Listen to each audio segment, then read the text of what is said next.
Okay, welcome to the WMGLD Board of Commissioners meeting. It's Wednesday, December 7th, 2022. I'm going to call the meeting to order and the time is 6:31. And just wanted to let everybody on the call know that this meeting is being recorded. So under opening remarks, chair's remarks, I think all of the board members and a number of people from the utility were at the town meeting where the energy park passed. Congratulations. One of many steps that needs to happen for this project to go through. Quite a few more steps, yeah. Quite a few more steps, but an important step. I'm very pleased with the results and just wanted to say thank you very much for a very good presentation and a good job answering community questions. There were a number of questions about the project and really appreciate that. And I don't have any other updates. Does anyone else? I have none. None for me. I don't have any. Nor for me. Okay. Town council liaison is not present tonight. And I do not see any members of the public on right now.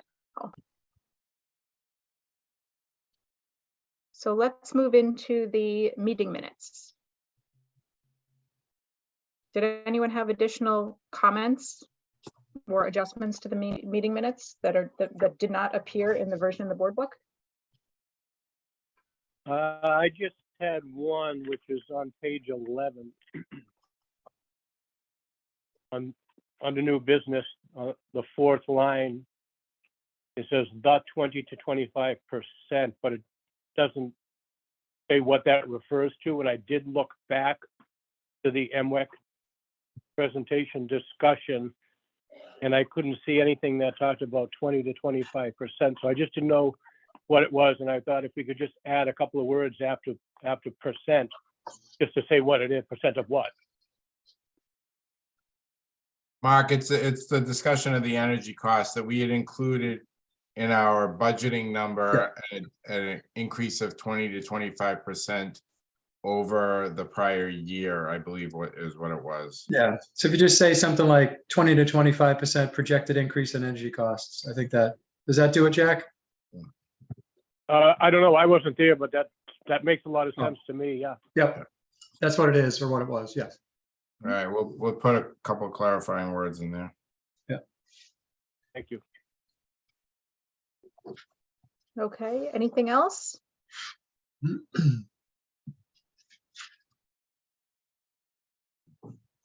there's nothing else, is there a motion to accept the minutes as amended by Jack? I'll make that motion.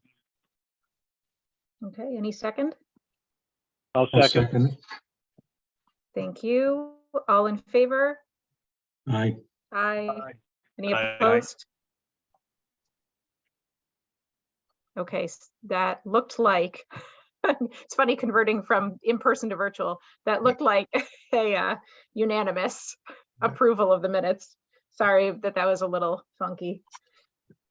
No problem.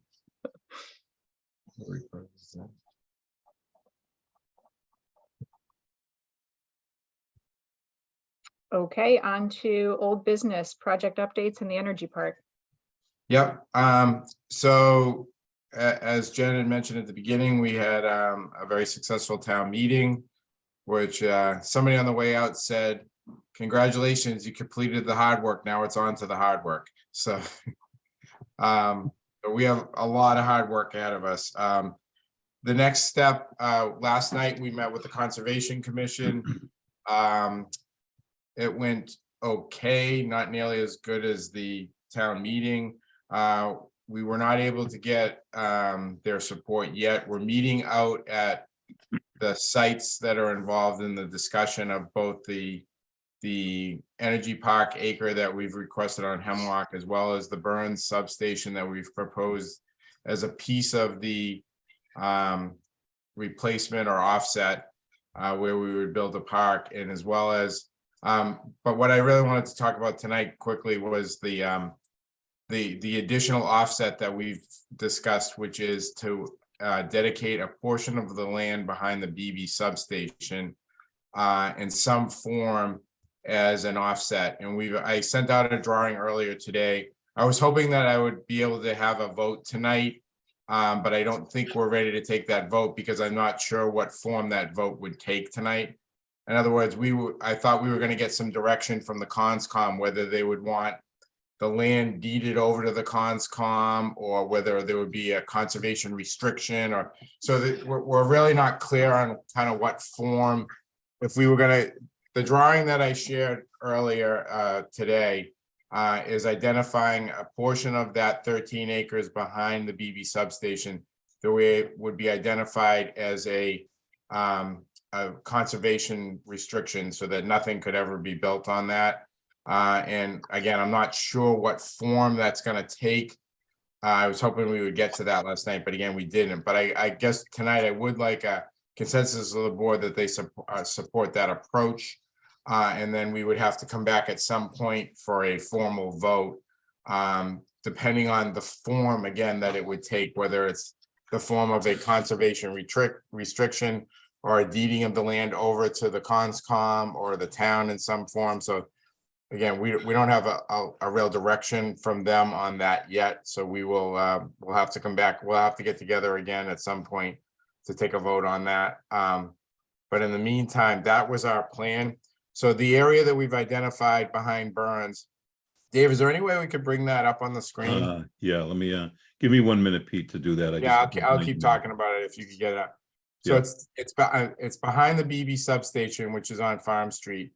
The area that's included is, it actually has greater resource value because it's in a specially identified area that's has a significant conservation value that's identified by the state. So it's actually a more valuable piece than the Hemlock piece, even though they're relatively close to each other. There's a section of that area that's identified with a certain designation, is it a CACE, Dave? I think it's called designation. Yeah. And Similar, yeah. and so what we're trying to do is identify a portion of that land that would never be able to be built on. We identified 2.5 acres because there would be a buffer coming up one side of it, and then approximately 2 acres at the top that would be, sequestered off permanently. And again, because it has greater resource value, we felt that was a fair option in addition to the Burns Park. Obviously, we don't want to do that unless this is, we zoomed in, there we go. Yeah. So this is Farm Street. The BB substation is, obviously you can see that at the bottom of the hill. We've identified a buffer that would come up the left side of the property line. And then at the top, again, because it's being a conservation restriction, it doesn't really need access necessarily. It's creating a buffer of land that would not be built on. And so I think that and the total land area of that plus the Burns substation is approximately 2 3/4 acres. So we feel that we're almost tripling what we're taking. And I think that that's been our proposal. So I don't know if anybody has any questions about this approach to this specific piece of land. Peter, if we had to expand the substation, where would we go? So you'd have to go right where Dave's circling right now. Yeah. Mm-hmm.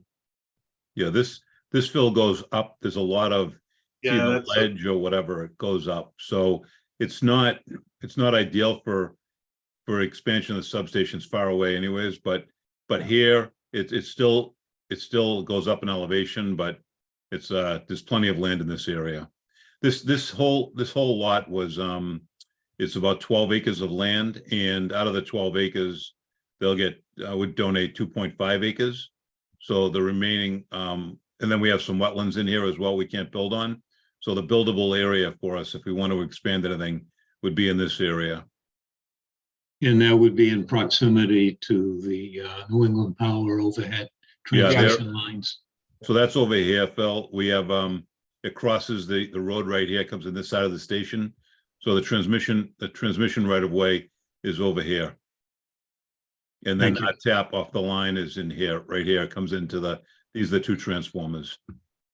That's a pretty steep elevation after, kind of, Dave, after Yep. you circled, just looking at that elevation there. And it Yeah, goes up. it is.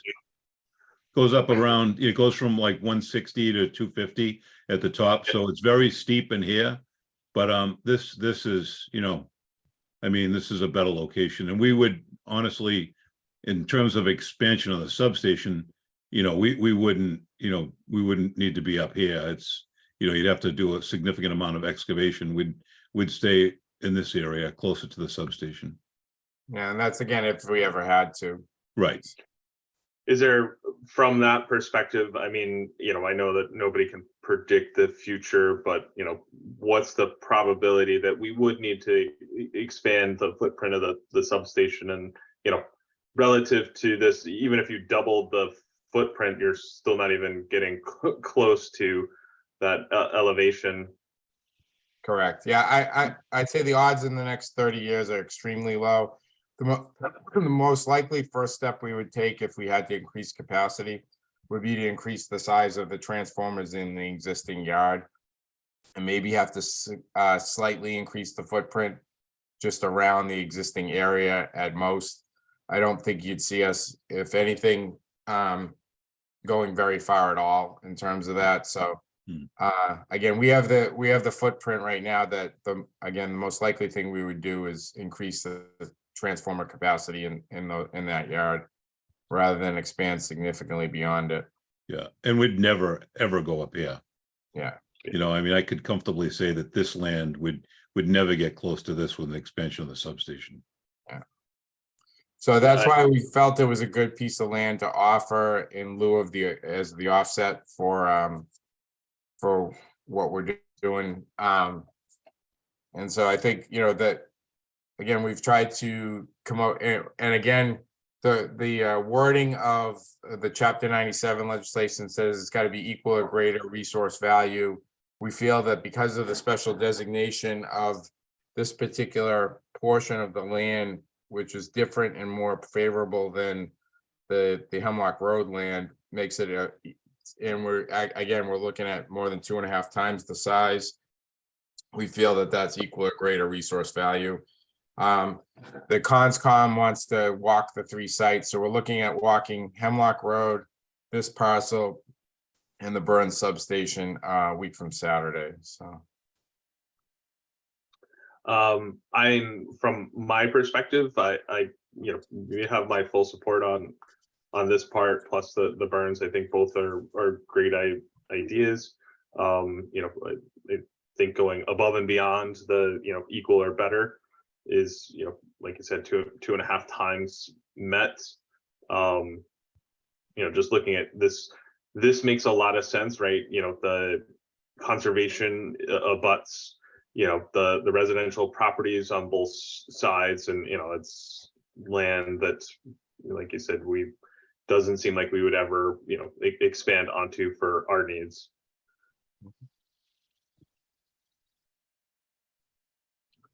any Just a other quick comments or question. questions? This whole land is fenced, correct, currently? No, just the area around the substation is fenced. Oh, it is. Okay. So is the fence the dotted line, effectively the dotted line? This is it right here with the That one. line with an X around it. It's that's the symbol, is a line with an X, so it looks like it's dotted, but that's the this is the fence right here. This is Farm Street Gate, so you drive in this way. We do have a gate out back here, but we very rarely use it. That's more for equipment coming in this direction. But this is the Saugus line right here. So this street is Hammond Street, I in think, Saugus. and that's in Saugus. Okay, so right now anyone can walk into the property and that will continue to be the case. Like anyone Yes. could walk even further beyond the parcel into the property. If they want to climb, yep. Yep. So just so this land is more valuable environmentally. So we had Hayes evaluate this property. and the Hemlock property. This property, as Pete mentioned, it's called the Mass Area of Critical Environmental Concern, ACES. And this land is actually within that zone, that area. So let me just quickly just flip over to the other one so you can see it.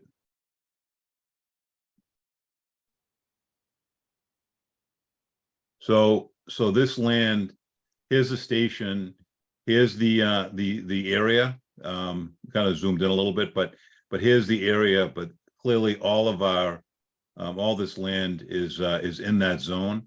So the Hemlock school property is not part of this. So in terms of the environmental impact, this has would have a higher rating because it's already been identified as critical environmental concern by the state, and it's also on the Wakefield website as well.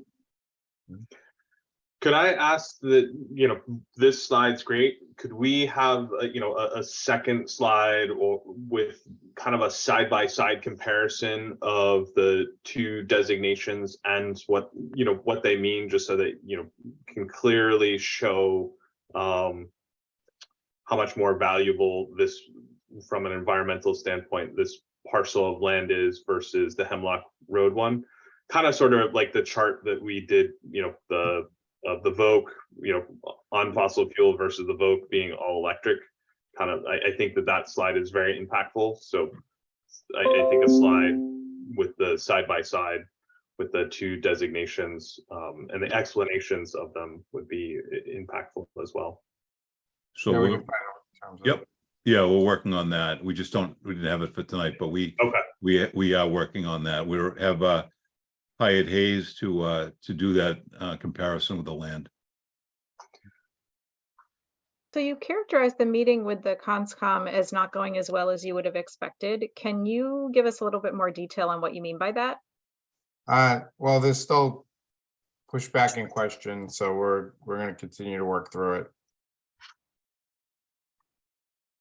Okay, so they're feeling like this is the value of this still is not equitable to the value lost. No, they never even really got to that. I still think there's an undertone of the fact that people think if they stop the energy park, they're stopping the tech, and that it's not the case, but I still think that there's an undertone of feeling of that. And so I really, I think if you look at from an environmental perspective, the slide that Tom just mentioned, where you're talking about 2,600 potentially tons of carbon, being saved. I mean, yeah, being saved per year versus, the alternative. I'm not sure people necessarily care about that, even though it seems very obvious. I think it's more to the effect that they're thinking that if they stop the energy park, they're stopping the school, and it's not going to happen. It's just going to make the school go the other way. So. Yeah, they definitely did not put a lot of value here. They talked more about the trees, the impact of the trees, and not the big picture value of the entire project. Seeing that they're very.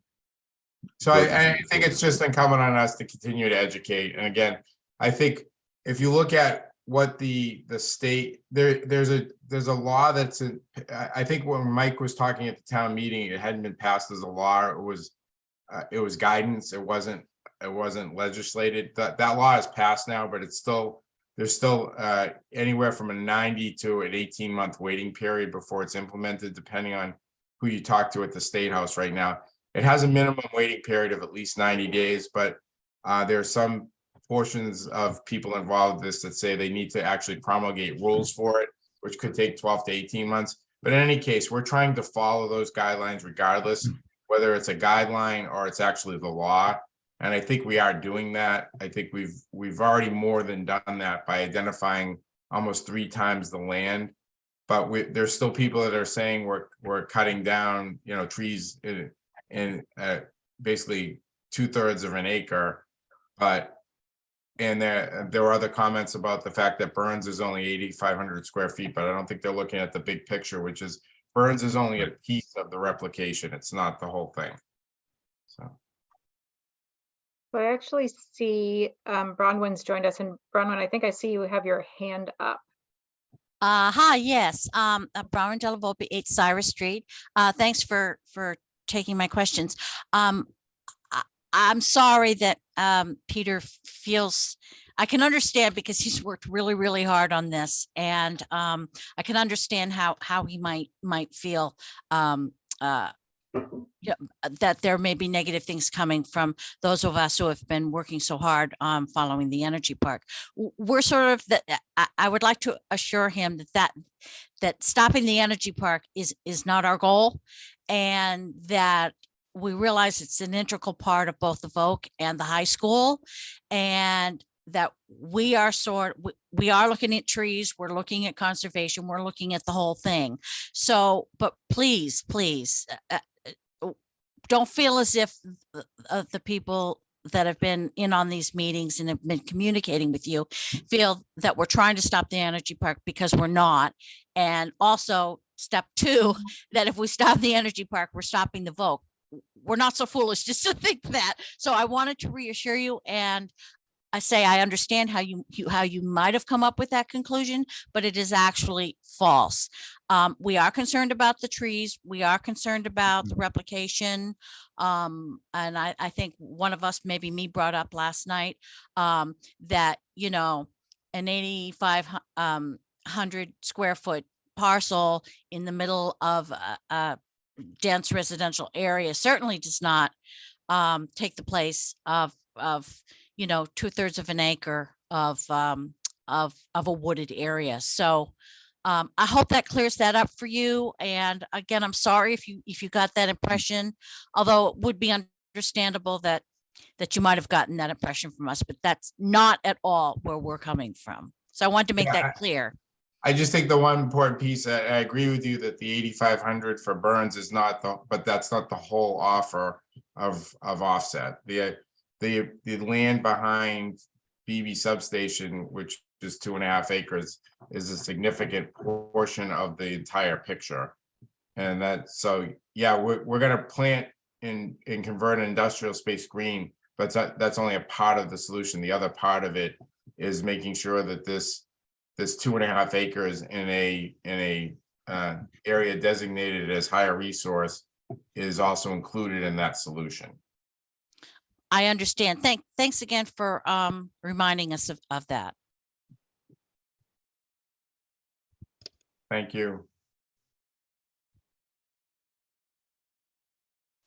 So I think right now, what we're still waiting for, we're gonna be hopefully at the CONSCOM's next meeting. Again, we're gonna have to walk down a week from Saturday, and then we'll hopefully be at their meeting.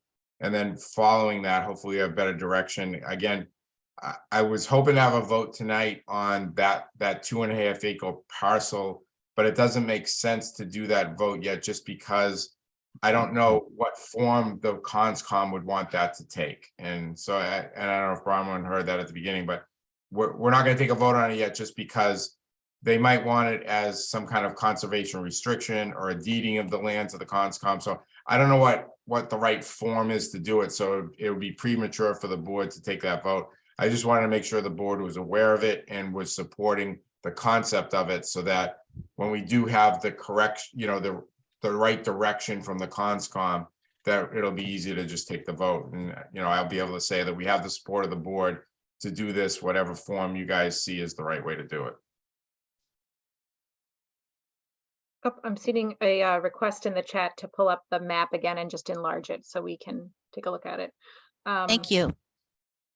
Logistically, I just want to check in on time frame and whatnot, because we're going into the holidays and a number of people are going to disappear. When is the next CONSCOM meeting? On the 20th. So if we need a vote, I would post it as a Zoom meeting, and we would join just to, you know, wherever you are, you should hopefully be able to join in we could post it whatever time of day you want. It would hopefully be brief, as you know, based on this discussion. So just to confirm, it sounds like you anticipate needing a meeting before our next board meeting. Potentially. Okay. And if Hopefully. so, Put it this way, hopefully.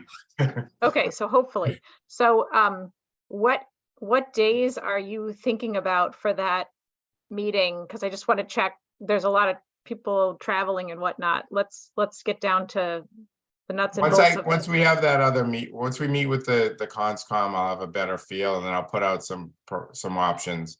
And again, if we Okay. can just do a quick Zoom meeting on, it'll be a single topic just to discuss that one issue that we would probably need a vote to transact the land in whatever form they would be suggesting us to do it. Okay, and does do any of the board members or anyone else have a concern about the potential timing of that meeting? It's going to be probably close to the holidays. Does anybody have a concern about that? I do not. I don't know. Okay, I don't know. Again, Sounds I'll put out an email if and everybody can just say, I prefer to do it at 8 in the morning or 7 at night or noontime or whatever works for people. We'll post a quick Zoom meeting and we'll just deal with it, whatever makes sense for people's schedules at the time we're looking at. okay.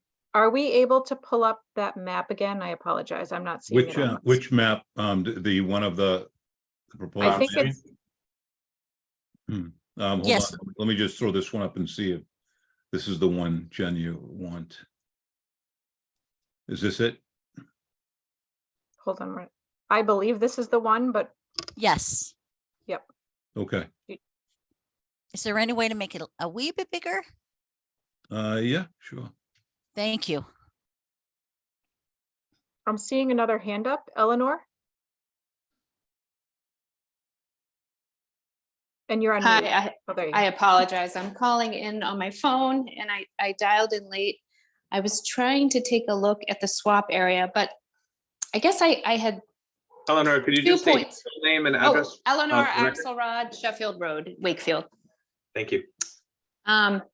Again, I'm supportive of an energy park. I wish we weren't, it wasn't to save parking. I want to stress this is more than just trees. It's part of a contiguous habitat, and hikers do use those trails where the energy park is going, and bats and owls and raptors use those trees along with lots of other birds, and these have been observed from people in town at Landrigan Field and people who walk that area. So again, just to reiterate that it's not just trees, and so replanting a lilac in somebody's yard is not going to compensate for that loss. So and also the soil, the biodiversity, those plants that are there cannot be purchased in a garden center. So I just want to make that point. I haven't seen that 2-acre piece yet, but certainly something that's high resource area should be contiguous with other resource areas. That would be my hope. And then my last question was, Peter, in the planning board meeting, before the town vote, you mentioned that the solar that was going to be used on the high school and the Voc would only cover about 1/3 of their energy costs, like their energy consumption. Can you just explain that a little bit more? Well, I mean, obviously, so the maximum output of a solar farm is, in terms of useful energy generated, is usually about 15% of its nameplate capacity. And Okay. so it's going to be generating about 15% of the time, because obviously you have daylight issues, you have snow cover issues, you have clouding. So there's a lot of issues that limit a solar farm. So a conservative estimate would be that it would be about 1/3 of their energy that they use. Again, none of what's generated would go to waste, because it would flow back to the energy park and be used to charge the battery or feed the system. And again, we don't have the final roof designs of either building completely, but we're estimating that each solar array would be approximately 300 kW. So based on the loading of the 2 buildings on a steady state, we were estimating approximately 1/3 of their energy consumption. Okay. And then how does that add like store energy that ratepayers can then access if it's only contributing a third of the needs of the schools? So whatever is it, so the energy is generated real time. Whatever's not being used by the school at that time flows back to the battery.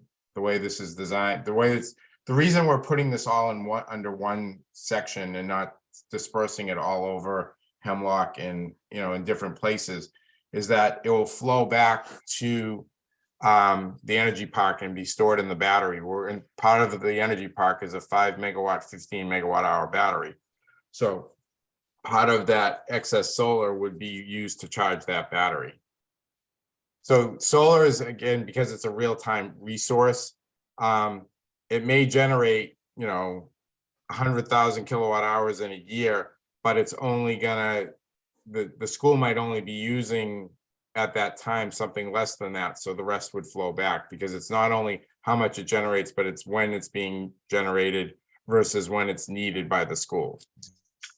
So Good. Eleanor, one of the, the benefits that people, even smaller scale, someone puts solar on their home. I myself have solar, approximately 40% of my utility bill is covered by the solar output in terms of, my usage. So call it time of use. So the panels are producing, my house is asking for energy. Same thing here.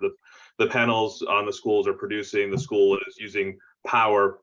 That power from the panels would be fed into the school, offsetting their bill, so they're not being charged for that power from us, gas and light. They're not, spinning their meter up per se as they consume that. And then any excess that the schools don't use, as Pete says, flows back into the energy park and into the battery. And then for us as ratepayers, our benefit from the batteries there is the capacity. So, this is the time, when, the Shave the Peak comes out and says, please reduce power. Well, at that time, we're dispatching resources like the battery to help reduce our peak usage that we're taking from the transmission lines, which saves all of us as ratepayers. And there's high level. No, that's helpful, but there's no way you can reduce the space of the batteries and stuff. Why do they have to take up so much room? A third of an acre? Well, Or, no, sorry, 2/3 of an acre. Because other people in other towns, they're closer together where you see it. So that's really not that much physical space. And it's actually part of the value of the design is that it increases the capacity. So this battery resource that we're talking about is a 5 megawatt, 15 megawatt hour. So in other words, it can generate 5 megawatts for 3 hours. Our current battery at BB station right now is a 3 megawatt, 5 megawatt hour. So for batteries to be valuable and useful, they need to. One of the restrictions is obviously everybody knows that batteries run out of juice at some point. This design is meant to have a longer lasting, stronger benefit. So that's the way batteries, the current version of batteries are being offered. Okay. And then, sorry, can I ask one more question? Is there what's the story on the pipeline going in? Is that going in nearby? Because they're doing a lot of work on the clearing. A pipeline. Yeah. Is there a pipeline going in? There'll be a gas service to the tech, but it's going to be, they're bringing a small gas service in for heating, not for heating, for labs and for kitchen. Okay. No, I had seen markers up on the ridge behind the Voke. Yeah, on the ridge that if any utilities will be coming down from the ridge out to Hemlock Road, that's where that will come in. Okay. All right. Thank you so much. Mm-hmm. I see Bronwyn. Yeah, just one quick question. Can you, sorry, can you pull that map up again? Dave, you're too quick. You keep dropping that. Sorry.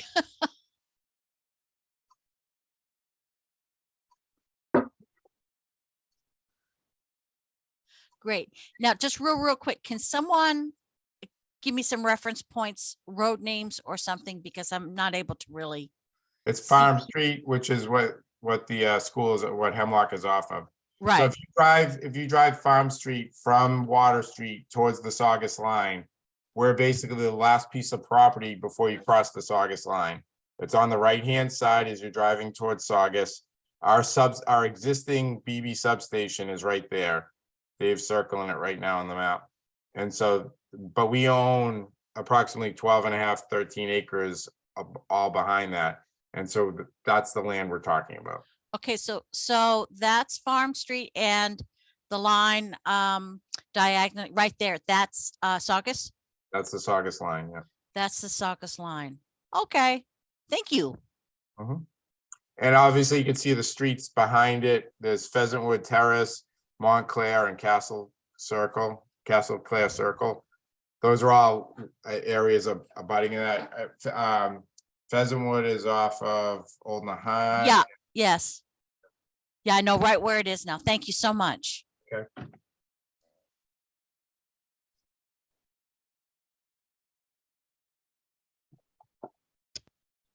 Is there another question from Eleanor? I couldn't tell.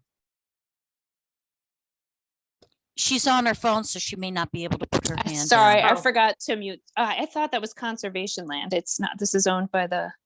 Owned by the light department. Okay. Thank you.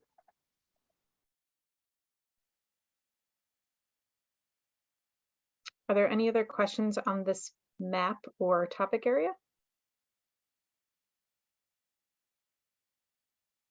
Well, I just wanted to give my 2 cents on the Burns station. You know, it seems to me that if the town does end up wanting that land, they can have it as far as I'm concerned, and they can make a park out of it if they want. I just don't really think that's a great place for a park personally. There's already Moulton Field across the street, and the way it's buried in that parking lot there. To be honest with you, I really believe that that's a really great spot for the people who live in those buildings to have a community garden. I just don't see too many people using a playground back there, but I don't know, maybe there were kids who live in those condos, but I wouldn't think there were lots of kids there. No, it's not a playground. It would be a passive park. It would be more like what you're describing. It's not a community garden, but it would be a green space. There was a drawing included in the last board presentation, I think. Yeah. Dave's pulling it up. There you go. So the right-hand side of that proposed layout is Ballister Street. And then you have like a walk-through with adding a lot of green, both trees. There's also, it's a passive, the design includes like areas for water so that it naturally perks back to the ground. So Brett Riley actually did this design for us, put a lot of thought into how this is all laid out. And if you look at the right-hand side of that drawing, I don't know, are you able to see this, Jack, or? No, I saw it last month. I don't Okay, need to see it. I know Okay. where the land. I just don't think that a park back there is going to get any use. I mean, it's going to be like the park across the street from the middle school, in front of that new building that got put up there, and no one ever sits in that place. So I just think that it would get more use if we ended up selling it to either of the two condos on either side and letting them decide what they want, or else if the town wants it, we give it to the town, and if they decide to turn it into a park, let them turn it into a park.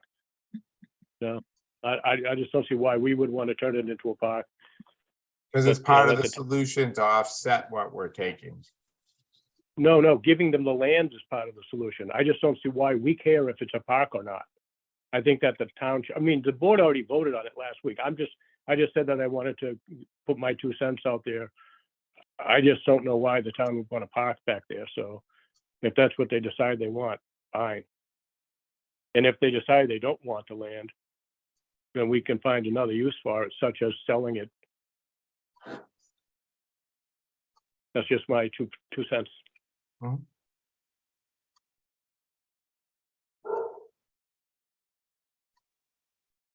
Any other concerns? So I think what we'll do is we're gonna have to walk down in another week, and then we're scheduled to be on their agenda again. I think it's on the 20th. And then we'll get back to you after that, and hopefully we can set up a quick meeting if we need to. Yeah, I mean, I would just say on that, I think anytime we can return industrial land to back to nature is a good thing. We have a fair amount of properties that are environmentally tarnished, and they just sit unused and unremediated for decades. I think it's important to not have that happen here. You know, here's a site where the land has been impacted. You can't plant edible food on this land because yes, it'll be remediated, but I wouldn't recommend that, and I wouldn't feel good about that. You know, but I think there are uses for it that would be good for people, and I have seen kids in this area. So you know, I think I like the idea, and I hope that we can continue to do that, even if the parks are small, not the perfect location at all times. I do think there's value in having, you know, plots of land that are kind of sprinkled throughout Wakefield for people to just jump out of their homes, take a break, you know, sit down and enjoy that. Yeah, And I'm seeing another hand from Eleanor. I'm sorry, I just want to say one last thing. I think it's wonderful to try and reclaim land that's tarnished, but the first priority is to protect untarnished land from development. 100 years ago, Roosevelt had to employ a whole conservation corps because the country had the Dust Bowl, and due to deforestation and just, you know, atrocious land practices, there were droughts, there were water issues, and even in Breakheart, the east side was all replanted with trees 100 years ago. And if you notice where the forest fires happened, it's all on that side. And that is the story in our national parks as well, that if you have untouched forest habitat, the best practice is to leave it and try to find other areas. Again, I know it's, to your point, it's just an acre, but right next we're losing another 13 acres that will, you know, never be the same. Yeah. This land that we're proposing on the screen is 13 acres of land that we own that can be developed. There's no restrictions other than the wetlands. So our proposal is to, in perpetuity, to keep this natural habitat of 2.5 acres as undeveloped land in perpetuity. So it will never be developed. And right now, that's not the restrictions on the land. The land is basically unrestricted land for appropriate development. So it could be developed, and to offset the use of the 1 acre on Hemlock, you know, we are offering this land as an alternative that will never be developed, that will offer an excellent habitat. It's in a state determined environmental area that they put high value on, and we think it's the mass critical environmental concern area in this entire area, which is not the same classification as Hemlock Road. So this has a lot of value, and we think this will offset the land on Hemlock.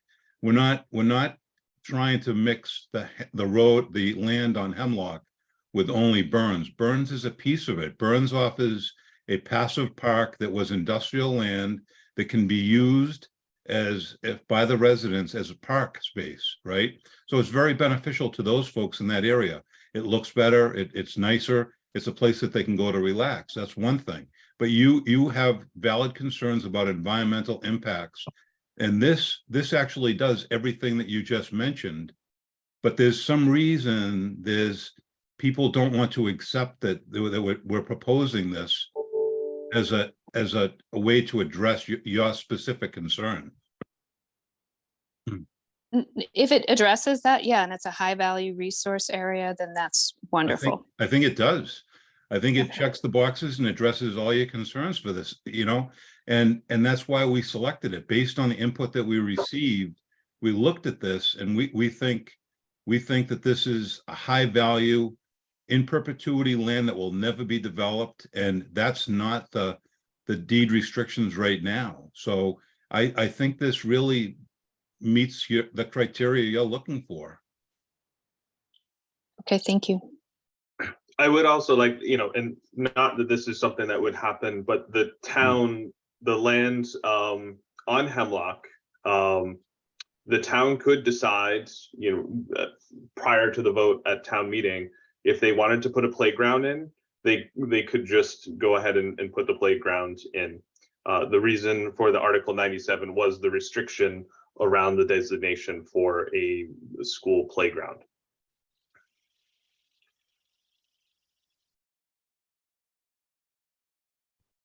That's a valid point. I see another hand from Bronwyn. Yes, thanks. Just one more question.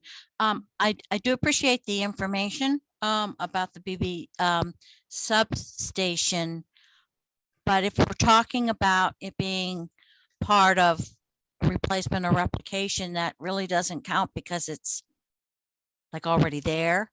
I know it could, right now, it doesn't have any restrictions on it, so it could potentially be built on, but as far as it being replacement or replication, it's already there. So how does that count? I think Tom addressed that. So the land on Hemlock could be developed into a playground. We're saying this 2.5 acres would never be developed. It always would remain woodlands for the environment. It would never be developed. And the law doesn't require that there be replication. It requires that land of equal or greater resource value be identified and traded. Okay, thanks for that explanation. I think the other thing I want to say is the land that we just talked about, the 12 acres, there's been conversations over time about whether to put 12 acres of solar on that land, ground mounted solar, which would be a significant impact to that property.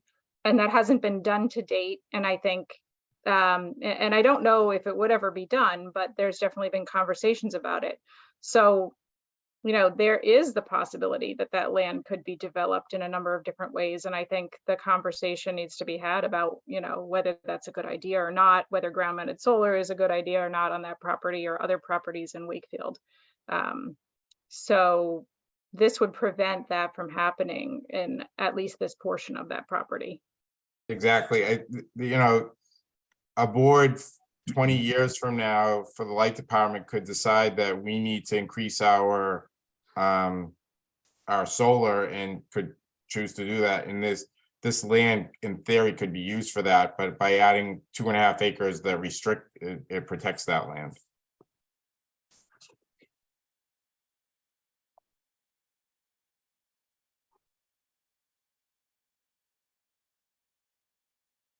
Any other questions or comments? All right, thank you. So I'll get word out on that following the walkthrough in the meeting. I just sorry to keep Mark Roberts waiting, but Mark's here to join us on the gas supply for the winter. I'm sure you learned a lot about our energy park too at the same time. Sorry, Mark. You don't want this drawing up, do you, Mark?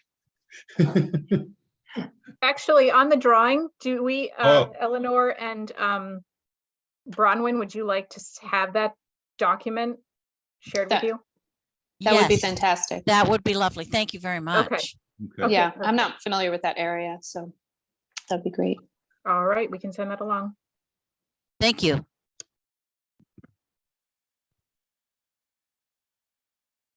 Sorry, Mark, go ahead.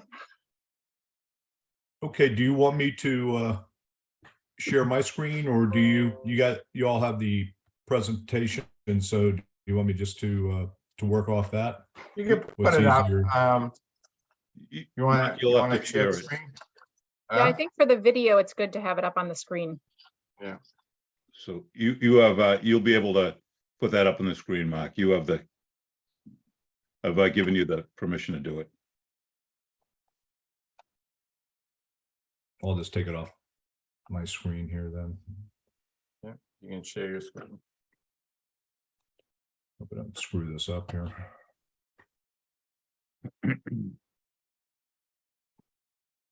Can you see my screen now?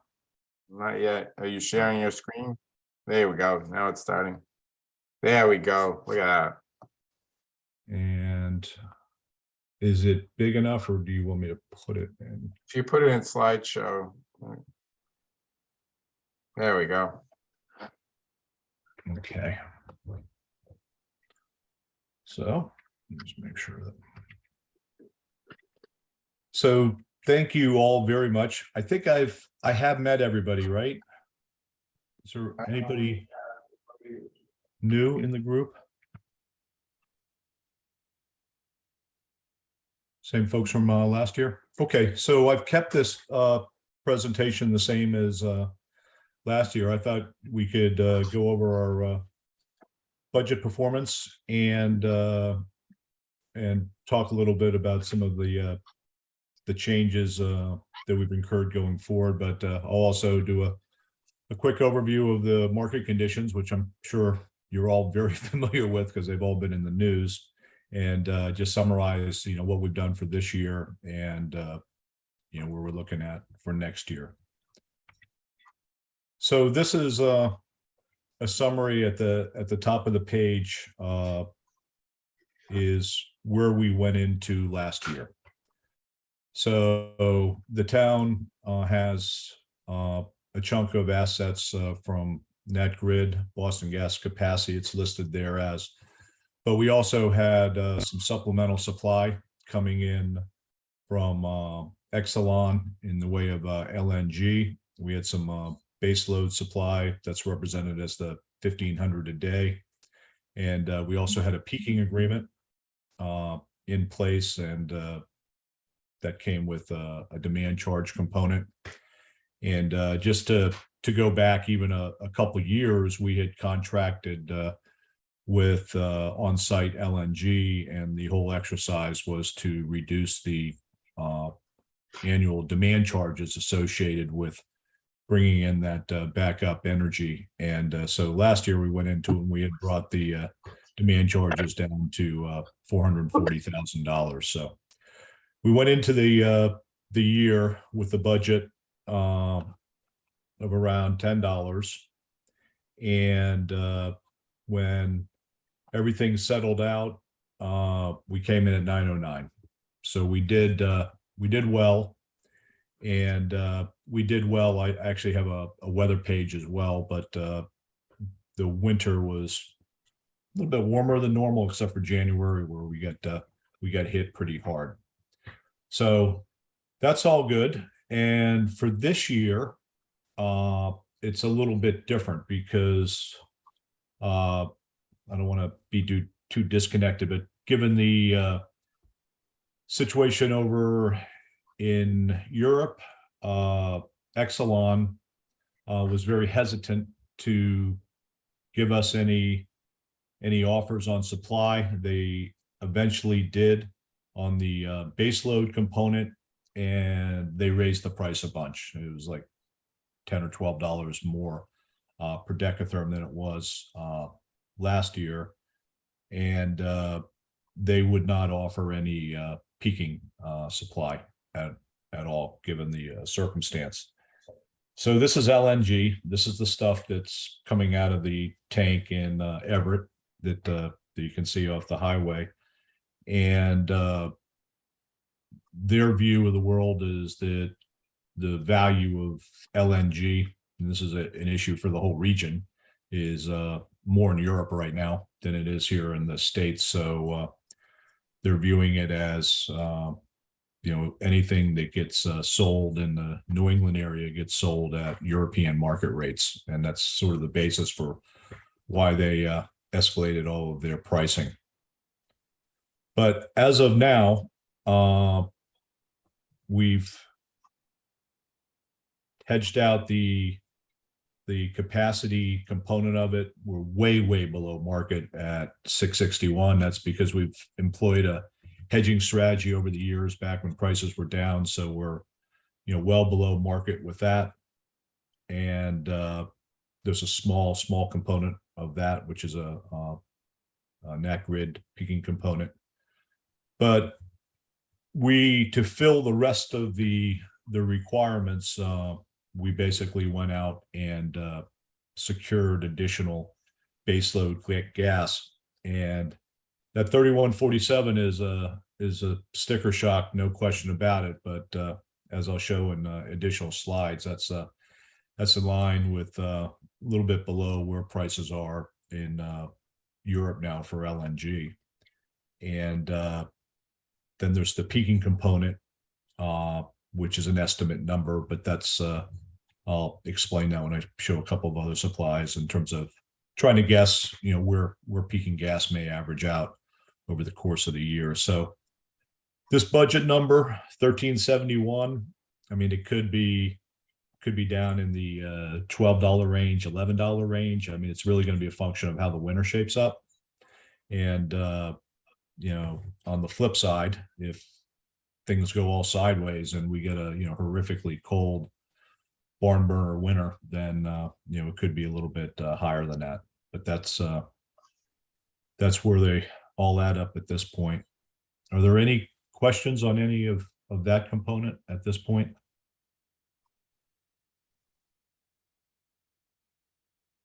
Well, I'll keep going, and if you think of any, we can go back to it. So this is this slide. What these numbers represent are heating degree days. So the higher that number is, represents the colder that it is. But you can see these are the average degree day numbers for Logan.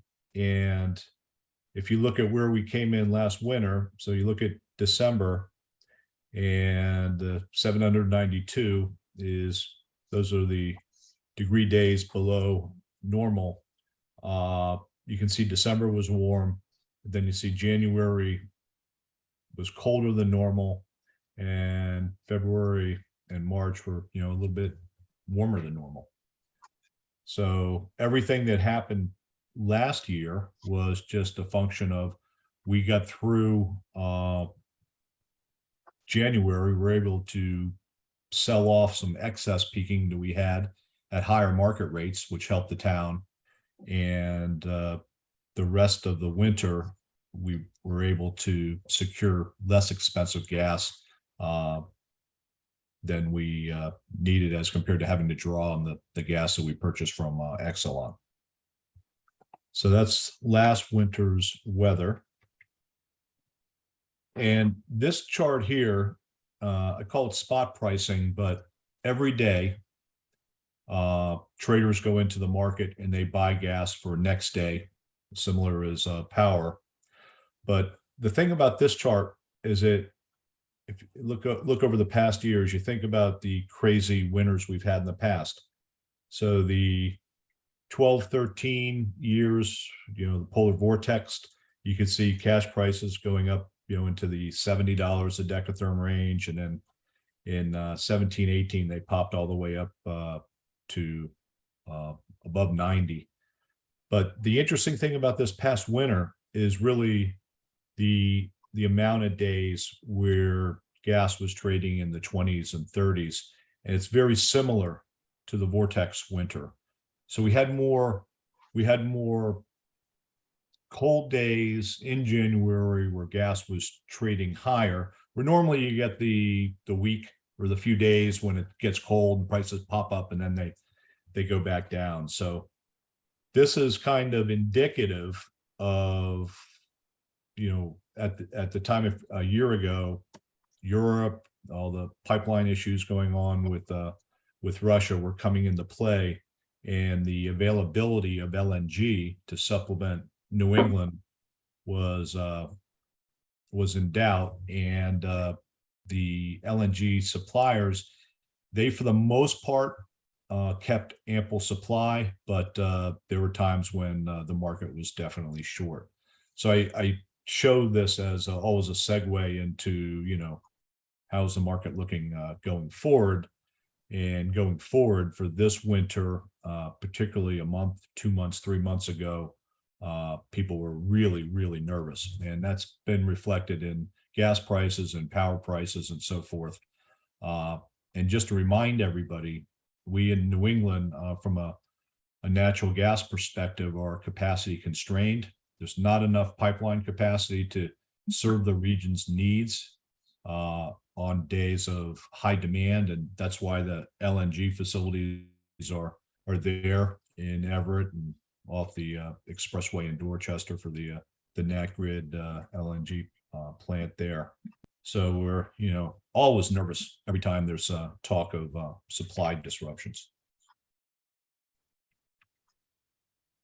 And this slide is the exact same slide that I put in last year, except in red, I just put in, you know, the major market drivers. And I think everybody's well aware. Thursday, February 24th, does everybody know what that day is significant of? That's the day that Russia went into Ukraine, right? So that's when that kicked off. And when that happened, I mean, energy markets, particularly here in the Northeast, but certainly globally, just imploded. Now, the other thing we were talking about last year is they have these two big pipelines, Nord Stream 1 and Nord Stream 2, that go from Russia. They cut over the Baltic Sea, I think, and they go down into Germany. And Nord Stream 1 has been operational for a while. It supplies a good chunk of Southern Europe. And then they put in Nord Stream 2, and that was one politically where Germany came back and said, you know, we're not going to take it. And that's when Putin went ballistic and basically started cutting back production and reducing the amount of natural gas that went into Europe. The situation now is that Nord Stream 2 is just pretty much sitting idle. And Nord Stream 1, that had been fully operational, if you remember back, and I think it was like late August, they had that quote unquote leak, which they later determined to be sabotage.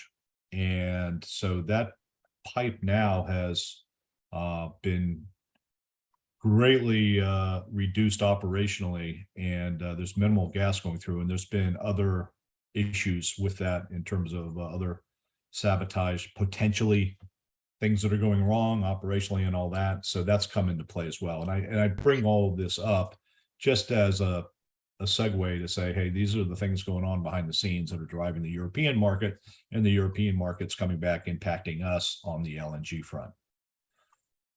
And what happens with Europe this winter is going to be a total weather play. But they, as you're all well aware, have done everything they can to get any form of energy generation, power generation up and going, even if it was old coal stuff that was mothballed, that type of thing. So they're in a, as we say, and Mark can appreciate, a DEFCON 1 situation over there from an operational supply perspective.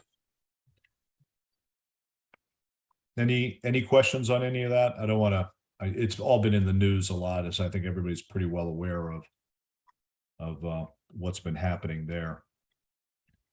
This is just a chart I put up of prices in Europe and you know, where they've gone. This is a little bit quirky because it's shown, the way they do it is euros by megawatt hour, but the way you convert it, I think the conversion number is about 3.4. So you would divide, the current market's at 138, you would divide that by 3.4, and you know, mile high natural gas prices there are in the upper 30s, low $40 a decatherm range. And that's in contrast to the normal scenario that if we're having this conversation 2 years ago, we'd be in the $6, $7, $8, $9 range, right? So that's just a flavor. This particular snapshot, they're forecasting it to go up to 191. That's, you know, whatever. But I mean, in the upper, you know, pushing $200 megawatt, which gets us up to the $50, $60 a decatherm range. But who knows? I don't want to be all doomy gloomy about it, but it's, you if things, they have a mild winter and it's all good, then that price will soften. But it's just, the whole energy world right now is, to use an old expression, very jiggy, right? So it's just what it is. It's amazing what a number of mild days does to the market, right, Mark? Like all these Gosh. days are helping a little bit. Yeah, so just to, right now in December, natural gas off of Tennessee Pipeline, that services Wakefield is trading in the $5-6 a decatherm range. When we had that one cold snap last week, and it was like a day, and it was just normal cold, it popped up to the $12-13 range. But when the first time, we get a normal cold blitz, it's gonna, it won't surprise me at all to see it trading in the $20 range pretty quickly, 20, 30, that type of thing. So we have everything locked in that we can. That's the 1225 number, which is not bad, given the advantages we have with our prior year hedges, and so forth. We're looking good there. So we're sort of in a wait and see. With the other years going out, we've continued to layer that. So we have gas bought at close to $7, and 2 years out in the $8 range. So we're layered, but you can see year 3, we're only 19-20% hedged out. This year will be different. We're fortunate that we have excess capacity, where I told Pete and Mark that, we've got you covered this year. So there's no need, we realized that there wouldn't be any need to go out and buy peaking at a premium from Exelon. So we're comfortable there. But the only disadvantage is that we've got the capacity to make sure that we can get gas to the town's meters, but we're still subject to where the daily market is. So we're waiting to see, how that pans out now. So back to the earlier slide that I put up, I budgeted on average $25. So I think, if we have a normal winter, we should come in at that range. So it should all be good from a reliability and a budgeting perspective. But if the wheels come off later in January or something like that, we could always face some extreme conditions. Now, on the positive side, I just happen to be looking at a weather forecast for the next couple of weeks, and the whole New England region is scheduled at above normal temperatures. So that's a good thing on that front. Mark, you mentioned that we're only 20% hedged for 2 seasons out. How does that compare to how much hedging we've had in place in past years for that, that far into the future? Jennifer, exactly. What we do is we take it in blocks of 25. I'd say 25% of the assets that we have, and we just layer it out when the market dips. So we try to when we see a buying opportunity, we'll all huddle up, and if it's below or at where our budget is, we'll take out the near years. But to the extent that we can, we try to take advantage of outer years as well. But we don't want to get into a situation where we overbuy for 3 years out, and then the market flip-flops where we're holding on to something that's out of the market. Does that answer your question? Yeah, no, it just seems like I guess the way I would read this is like the 19% is below the target of 25%. So because of the pricing, are we hedging a little bit less at this point than we do typically 2 weeks or 2 years into the future? No, the 19%, that's on me for, that's 19%. I believe of the entire portfolio. So we buy it in 25% increments. So when we do buy locks, we'll of the roughly 3,100, 3,200 a day of Boston Gas assets, we layer that in 25% increments that we can buy on. So that's why there's a little bit of a disconnect on the 19%. Sorry about that. It's not, we buy it in 25% blocks. Okay, for each asset, basically. Yeah. Okay, Yeah, the million, so we 3/4 of the portfolio, we've got the assets, 25% are the ones, you know, that's the peaking stuff that we've gone out historically when we bought. And that's not something that we can buy proactively ahead of time. So that's why there's a little bit of a disconnect there. okay, that makes sense. It's hard to summarize without throwing all of the assets up, and so you can see it all, because it gets a little bit confusing. But Yeah, one more question. On the electric side, we have some pretty significant increases in electrification over the next 10 years. How is that factored in on the gas side? I mean, how real do you take that for real, or are you just like, if that happens, we'll get lucky?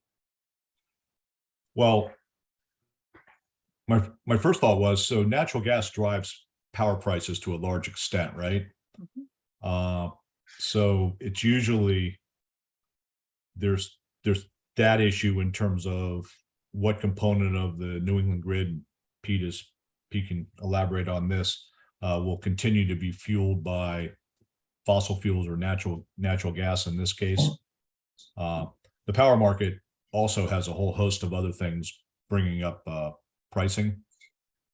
And so there's a little bit of a disconnect there. I mean, So I think I guess Jen what was- I'm was- Jen's question Oh. maybe is, are we predicting like a drop in our demand over the next?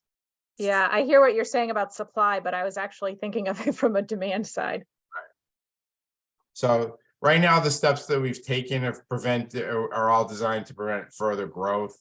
And then I think the supplemental heat pump stuff, we'll have to continue to monitor that as we go to make some good judgments on what our investment in, like, especially on the heat pump side, what impact that'll have on our loads for future winters.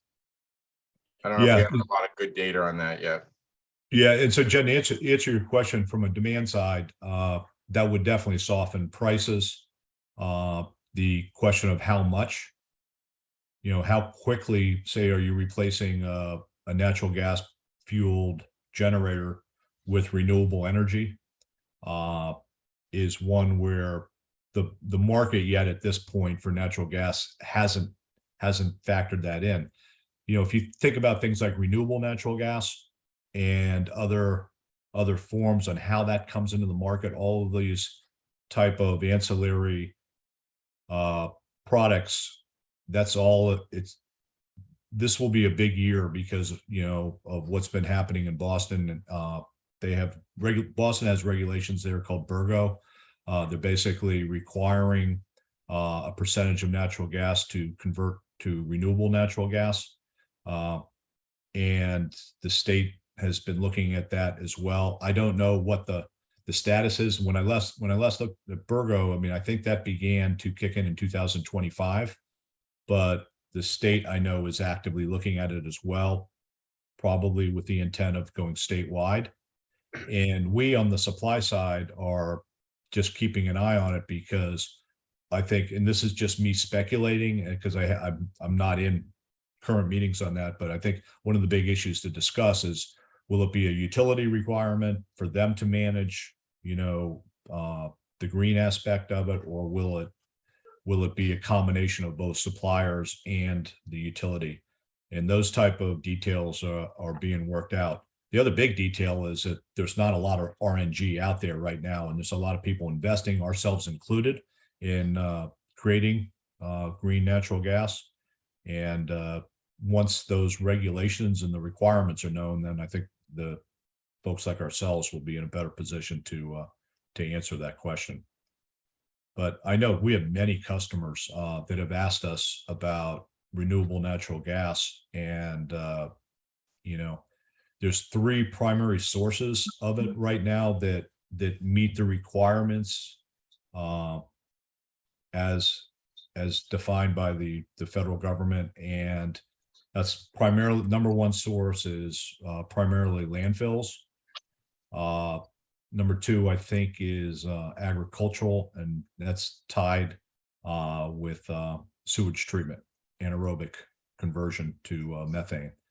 So you gotta have a lot of that going on. Problem is just not the supply capability. So many entities are investing very heavily in production facilities that will start to go that way. Obviously, there's a significant price factor that needs to be adjusted, and what is willing, what folks are willing to pay. But Pete and Mark and I have spoken about, certainly on the between offsets, carbon offsets, and renewable natural gas, what's there, and we're keeping a very close eye on it, so that you guys can be informed as we are in terms of what the availability is. But I can tell you from Sprague's perspective, and we're as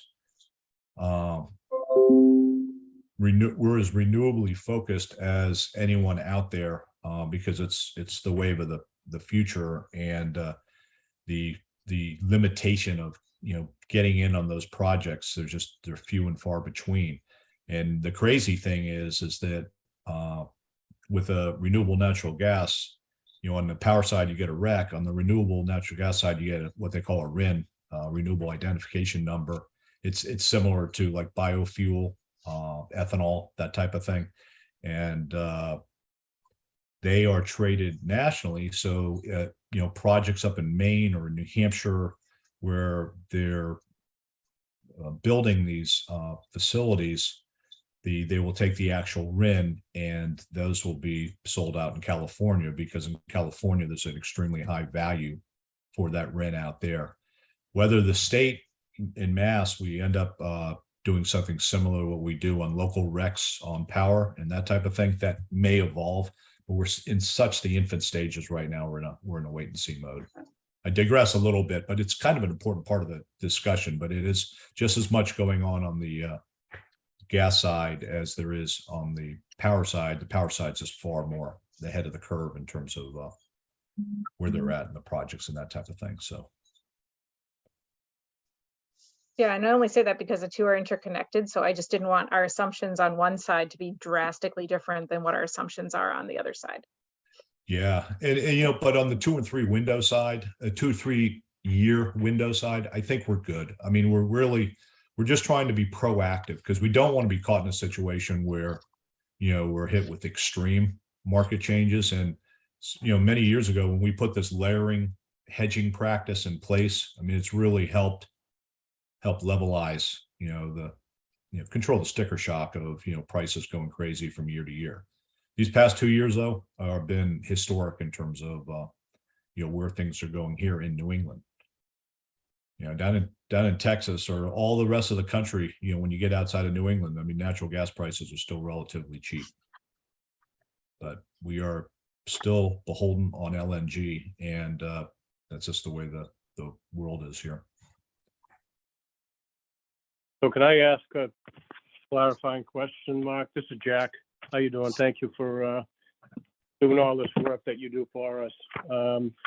So what are we telling people? Are we telling people that the gas cost is about 30% higher this year, which means that their overall bill is going to be approximately 20% higher this winter? Yes, potentially, yes. Pete, what are we doing to reach out to customers to let them know what to expect? Because I know that like the other utilities prices just went, have been approved by the DPU and they're all going through the roof. But we need to let people know, how much, what they should. We've been doing that. First of all, our budget customers are spoken to one by one. We've also had, a couple of press releases as well as information we've shared on Facebook and stuff. So we've been trying to communicate it as best we can. So. Okay. The good news is I don't think the issue is a surprise to anybody. Obviously, they're hearing about what's going on everywhere. So it's not like it's new information. So. No, I don't think, in other words, I agree. I don't think that's the issue, that people don't know that the bills are going to be higher. I just think that they're getting anxious because they want to know how much higher. Mhm. So it would be good. Now, I haven't seen those press releases, but I also don't think I saw anything like a bill insert. And I think it would be nice to just give a forecast to say, right now, we're forecasting a 30% increase in the gas purchase cost, which is approximately a 20%, you'd have to do the math, obviously, increase in the overall monthly bill, but that would be subject to change over the course of the winter, depending, as Mark said, on what kind of weather we actually have. Okay, we can do that.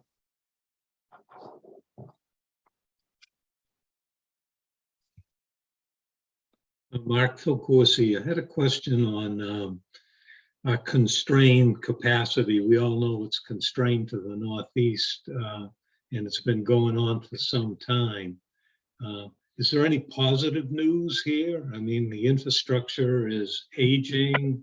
Is it being maintained? Are there any new lines? What's happening? And you want me to, with that as a segue, you want me to be positive on that? I mean, the region, particularly Massachusetts, is certainly doing what they can to keep the transition to renewable going. The natural gas side, I think, and this is me, and I don't want to get political or anything like that, because I tend to, I was working on photovoltaics and solar back in the 80s when people looked at me like I had 5 heads. So, I mean, I'm very, very much attuned to that. There's been a reluctancy to invest in any infrastructure improvements in natural gas in the New England area for the past several years. The one that would have most directly impacted the town is the Tennessee Pipeline Northeast Gateway project that a couple years ago finally just got rejected. There was so much local opposition to interstate pipeline expansion. Whereas to the south of us, Algonquin Pipeline, and just those are the 2 primary pipes that supply Massachusetts. Just think about it as everything south of the Mass Pike is Algonquin, and everything north is Tennessee. They were able to get their expansion project done, and I'm sure many of you read about the take station and all the litigation that was involved with that. And so it's just a very, very challenging environment, and it's kind of I think if renewable natural gas or variations of that come into play and that infrastructure can be used, and that would be certainly a good bridge, and that might politically motivate some investment in that. But you're absolutely right. I mean, the Northeast, New England, Massachusetts particularly, I mean, we have some of the oldest infrastructure in the country. And I think I shared last winter, there were at least 5 days where the price of natural gas in the New York, New Jersey area was 5 times lower than it was in New England. Yeah. So to Pete's point, I mean, on crazy days, when we get days trading in the $60, $70, $80 a deck range, I mean, it could be in the 20, 30 range there. There are times with gas going into New York City in that area that, it will hit 80, 90 and even be above us. But those are so few. I mean, those are 1 or 2 days out of thousands type scenario. And New York New York City is an interesting animal because it still has a lot of distillate. There's still a lot of heating oil and so forth used there, and there's moratoriums and they've frozen all of that. But they did all of the infrastructure improvements were done before the recent environmental regulations have kicked in to try to kick over more towards natural gas.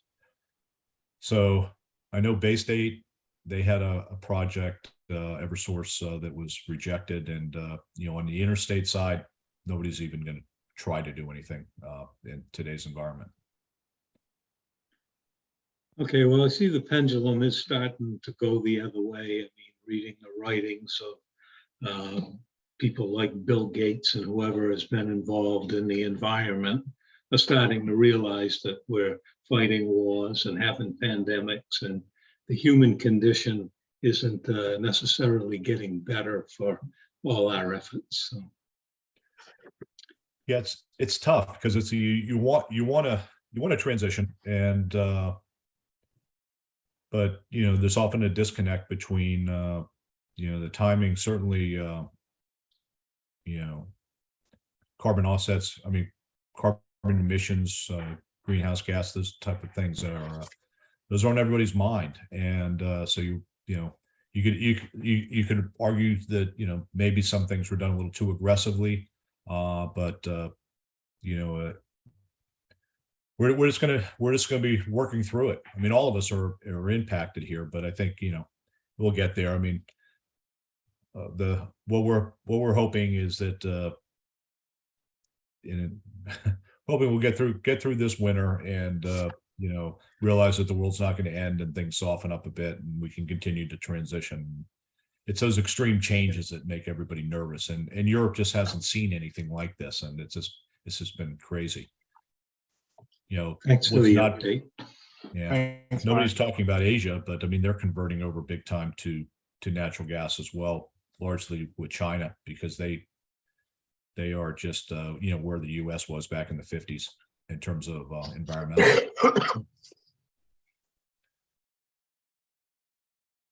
So the last thing that we have to do is, once we get into the winter, we'll reassess where our net grid capacity, what position is, and we're hoping that will increase to right now we have 3185 of 3,185 decatherms a day of pipeline assets that the town has the benefit of. We're hoping that number will go up, but we at this point, they calculated for us on a monthly basis, and it's still not even to where we're at right now, and that's because we burned a lot of natural gas through the net grid system to get the assets to where they are right now. But we're hoping in January, when they revisit it, that number will increase from 3185 to a higher number, which will drastically reduce, help the town out in terms of the cost there. But we'll wait and see. And then there's the other peaking options and things that we can do to proactively plan for the following winter as well. So you can't really talk about next year until we get into this year. It's just the way that it works.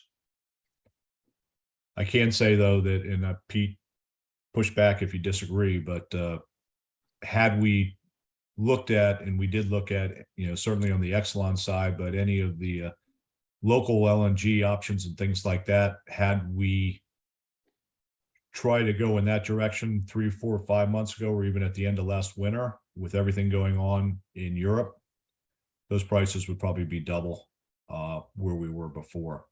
Everybody was, there's a little bit of a Chicken Little mentality going on back then. It was somewhat of a panic mode. So that's where we're at. And But just clarification. So back on your slide 2, looking at the 2022 to 23 winter, the 3185 is the sum of the top 2 rows there, the 2453 plus 732. And when will we know if that number is going to be increased? I'm hoping in the first week in January. Okay, great. Thanks. Sorry, where's the number that you were pointing to, Jack? He's Right on adding, slide 2. Right at the bottom, there were the 4 numbers for next winter. I'm sorry, for this winter right now. It says BGC capacity and BGC peaking budget.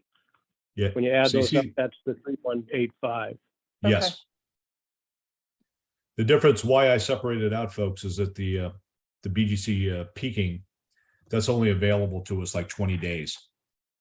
So that's like one of those scheduling games you play. You only try to dispatch that on the 20 coldest days. Whereas the 2453 is base load that's available to us all year, 365.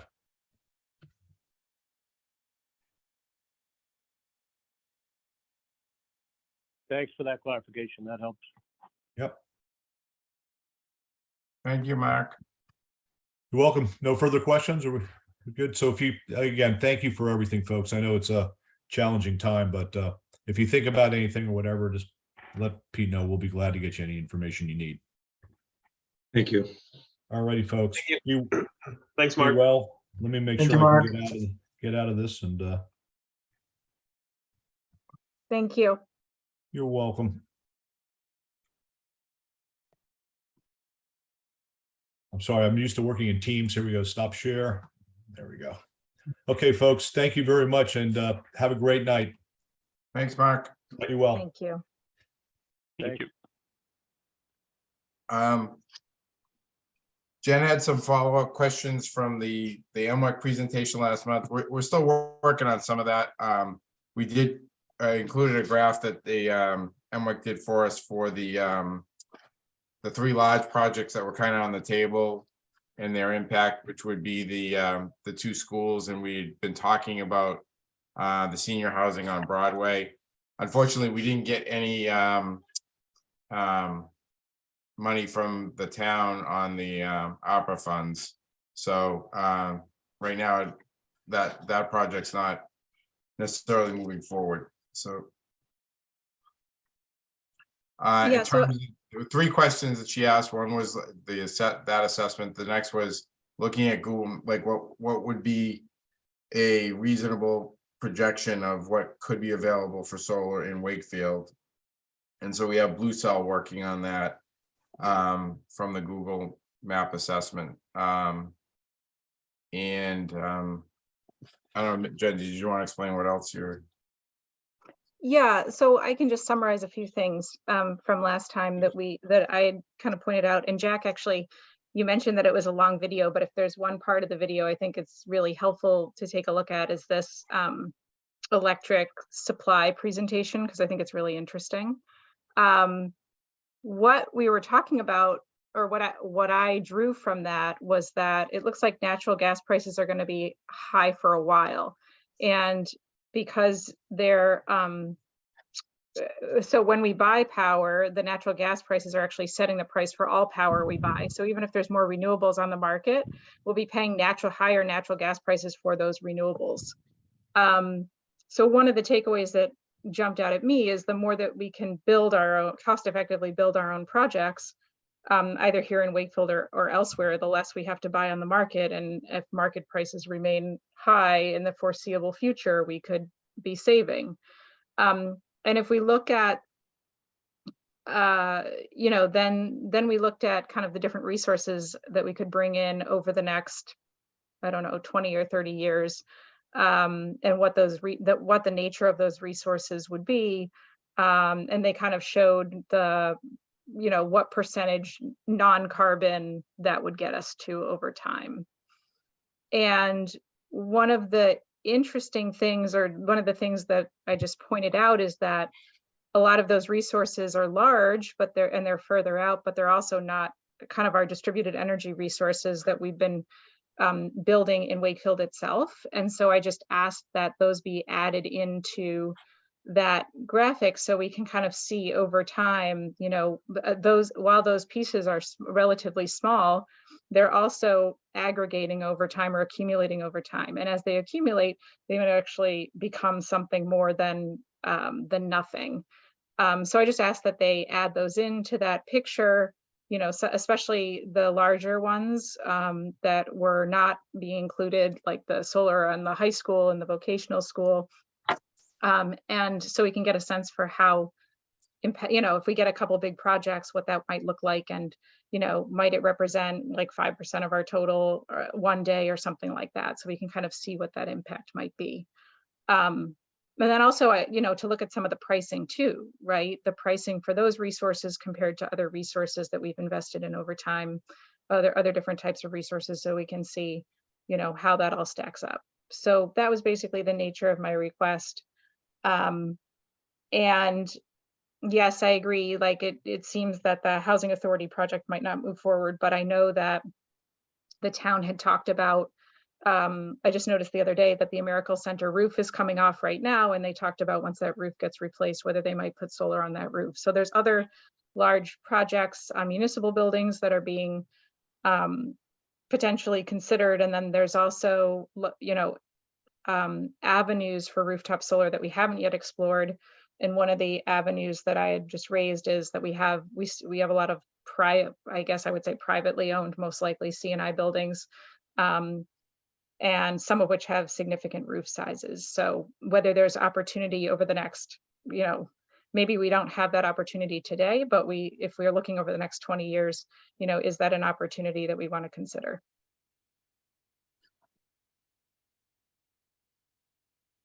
One of the things we do have to factor in is the value that's received, you know, we would have to probably change our incentive model and give a much lower percentage, because right now we crunch the numbers today. Basically what we get back from the solar, that by incenting with a rebate, what we get back is we get power back at 15% off, because we pay them 85% on what they sell back to us, and we also get the rec. And based on the way the market for the RECs is going to go forward, that number is dropping dramatically going forward. So the value to us is lower based on the fact. So our incentive, we did a 50 kW system with the current rebate system, and it would actually never pay back. There would never be a payback. So we'd have to lower that incentive in order to get any kind of payback. So that's the number crunching we're able to do today. So we just have to look at strategically how we would incent those projects. If we're going to get solar RECs back, then, you know, what are they worth to us and what are we paying for them? Yeah, and I agree. I mean, I think if we think about scaling up our rooftop solar program from where we are today, you know, we'd want to factor a few things in. One is that the cost of solar might be coming down over the longer term. It certainly has, and it probably will continue to do that. And a lot of states that are thinking about expanding their net metering program significantly are starting to think actually about whether net metering is the best kind of structure for those incentives, because it follows the rate, not the cost of the solar. So we had talked about whether, you know, those two things might not always be in alignment. And so maybe that construct is really not a great construct for, you know, a program that's going to be in effect for the longer term.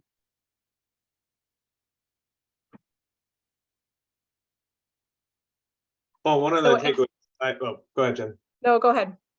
I was just saying, one of the takeaways I took from your commentary was not so much the current rooftop, you know, incentive rebate, but more like the projects of the high school where, you know, we're owning the asset entirely in that aspect versus, you know, the current rebate program for residential, where we're, you know, paying a rebate and getting the 15% discount and, you know, the RECs, but the modeling of kind of the more along the high school type model.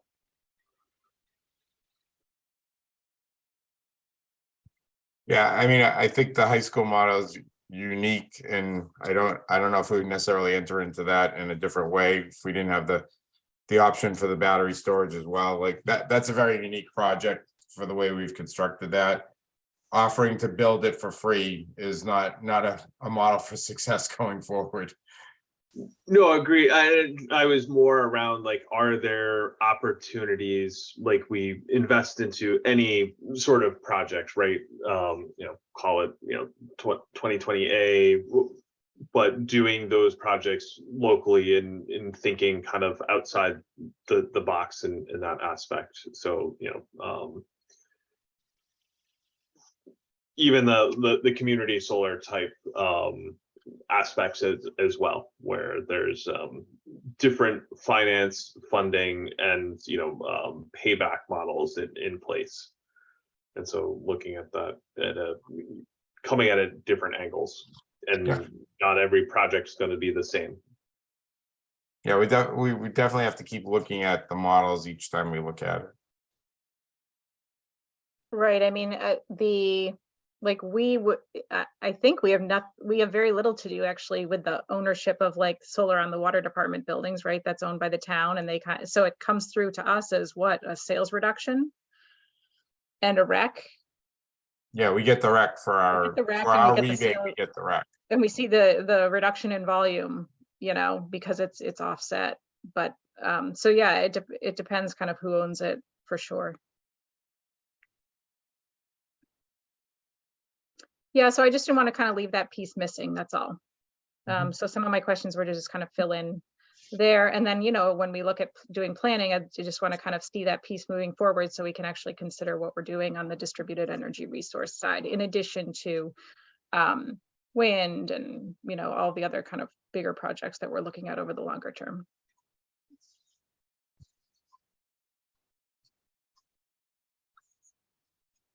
So do you anticipate that that we'll be able to kind of hear back from MWEC on some of these other pieces in the coming months, Pete? I know you said that. Yeah. Okay. I want to get back. So we've asked Blue Cell to look at the potential for any roof in Wakefield that would qualify based on sun, as well as roof size that could be a 50 kW or greater. So they're going to do that assessment for us first. So is that 100 roofs? Is that 10 roofs? Is that 50 roofs? So get a feel for the size of that scale first, and then we could probably talk about it strategically going forward. Yep. Okay. And what I took away from the numbers that you provided to date is basically like 3 high school projects equals like 1% of our load, basically. Something along those lines, roughly speaking. So that was good kind of context for what we're talking about, and yeah, what it adds up to. And all of our current solar projects today on roofs on homes basically adds up to 1 high school. Yeah, potentially. Yeah, roughly. So that was some really good information for me to just kind of understand where we are right now, and yeah, what the size of those resources are. Yep. Okay, well, I look forward to those updates. Thank you very much for the additional information. I appreciate it. One of the things we talked about last month on the EV rate, which we've been talking about for a while, was we wanted to draft up a tariff sheet. There were a couple of questions that came up from that before we were to vote. One of them was the customer charge. Would they be paying 2 customer charge? We crunched some numbers, and we said basically that the customer charge for the second meter would only be $2 a month. There still is some cost associated, but if we drop that down to the $2 a month, then the total customer charge becomes $8 instead of $6. So we felt that was a good move. And then also an exit plan for if somebody needed to get off. So we put a limit of 1 year on it. And then in terms of the rebate that we would give for service upgrades, that would recoup at least a portion of that if they stayed on it for 1 year. So those are some of the terms that we included, the proposed rate sheet in there. If it looks good, then what we would have to do is hold a public hearing on it and then file it. So Pete, just on the 1 year, so we're saying, hey, if you sign up for this EV time of use rate, we give you a rebate for infrastructure install, and someone gets off, say in 6 months, how do we recoup that? We would prorate what we gave, like, so if they were part of the $650, so there's two kind of options would be offering. Either, I think it was, Joe, was it $1,000, or if they wanted a charger, it would be like 600 or something like that. Yeah, so it was, if they get the charger, they would get $600 and the free charger. If they already have a charger, if they're not getting the charger, whatever, it would be at $1,000 incentive. So if they tried to get off earlier than a year, there would be a prorated charge on that rebate. Okay, so whatever the rebate is, we, say 6 months, we would put a charge of 50% of Correct. whichever path they took, right? So if it's $1,000, they'd have a $500 charge for the 6 months. Correct. Okay. And I'm assuming we'll have all of that type of information in an FAQ to be transparent around all of those things. Yeah. There were two other questions we- I had. So the incentive portion of that is not included in the rate, obviously, because it's a separate deal. So the terms and conditions around that would be over on the incentive side. Yep.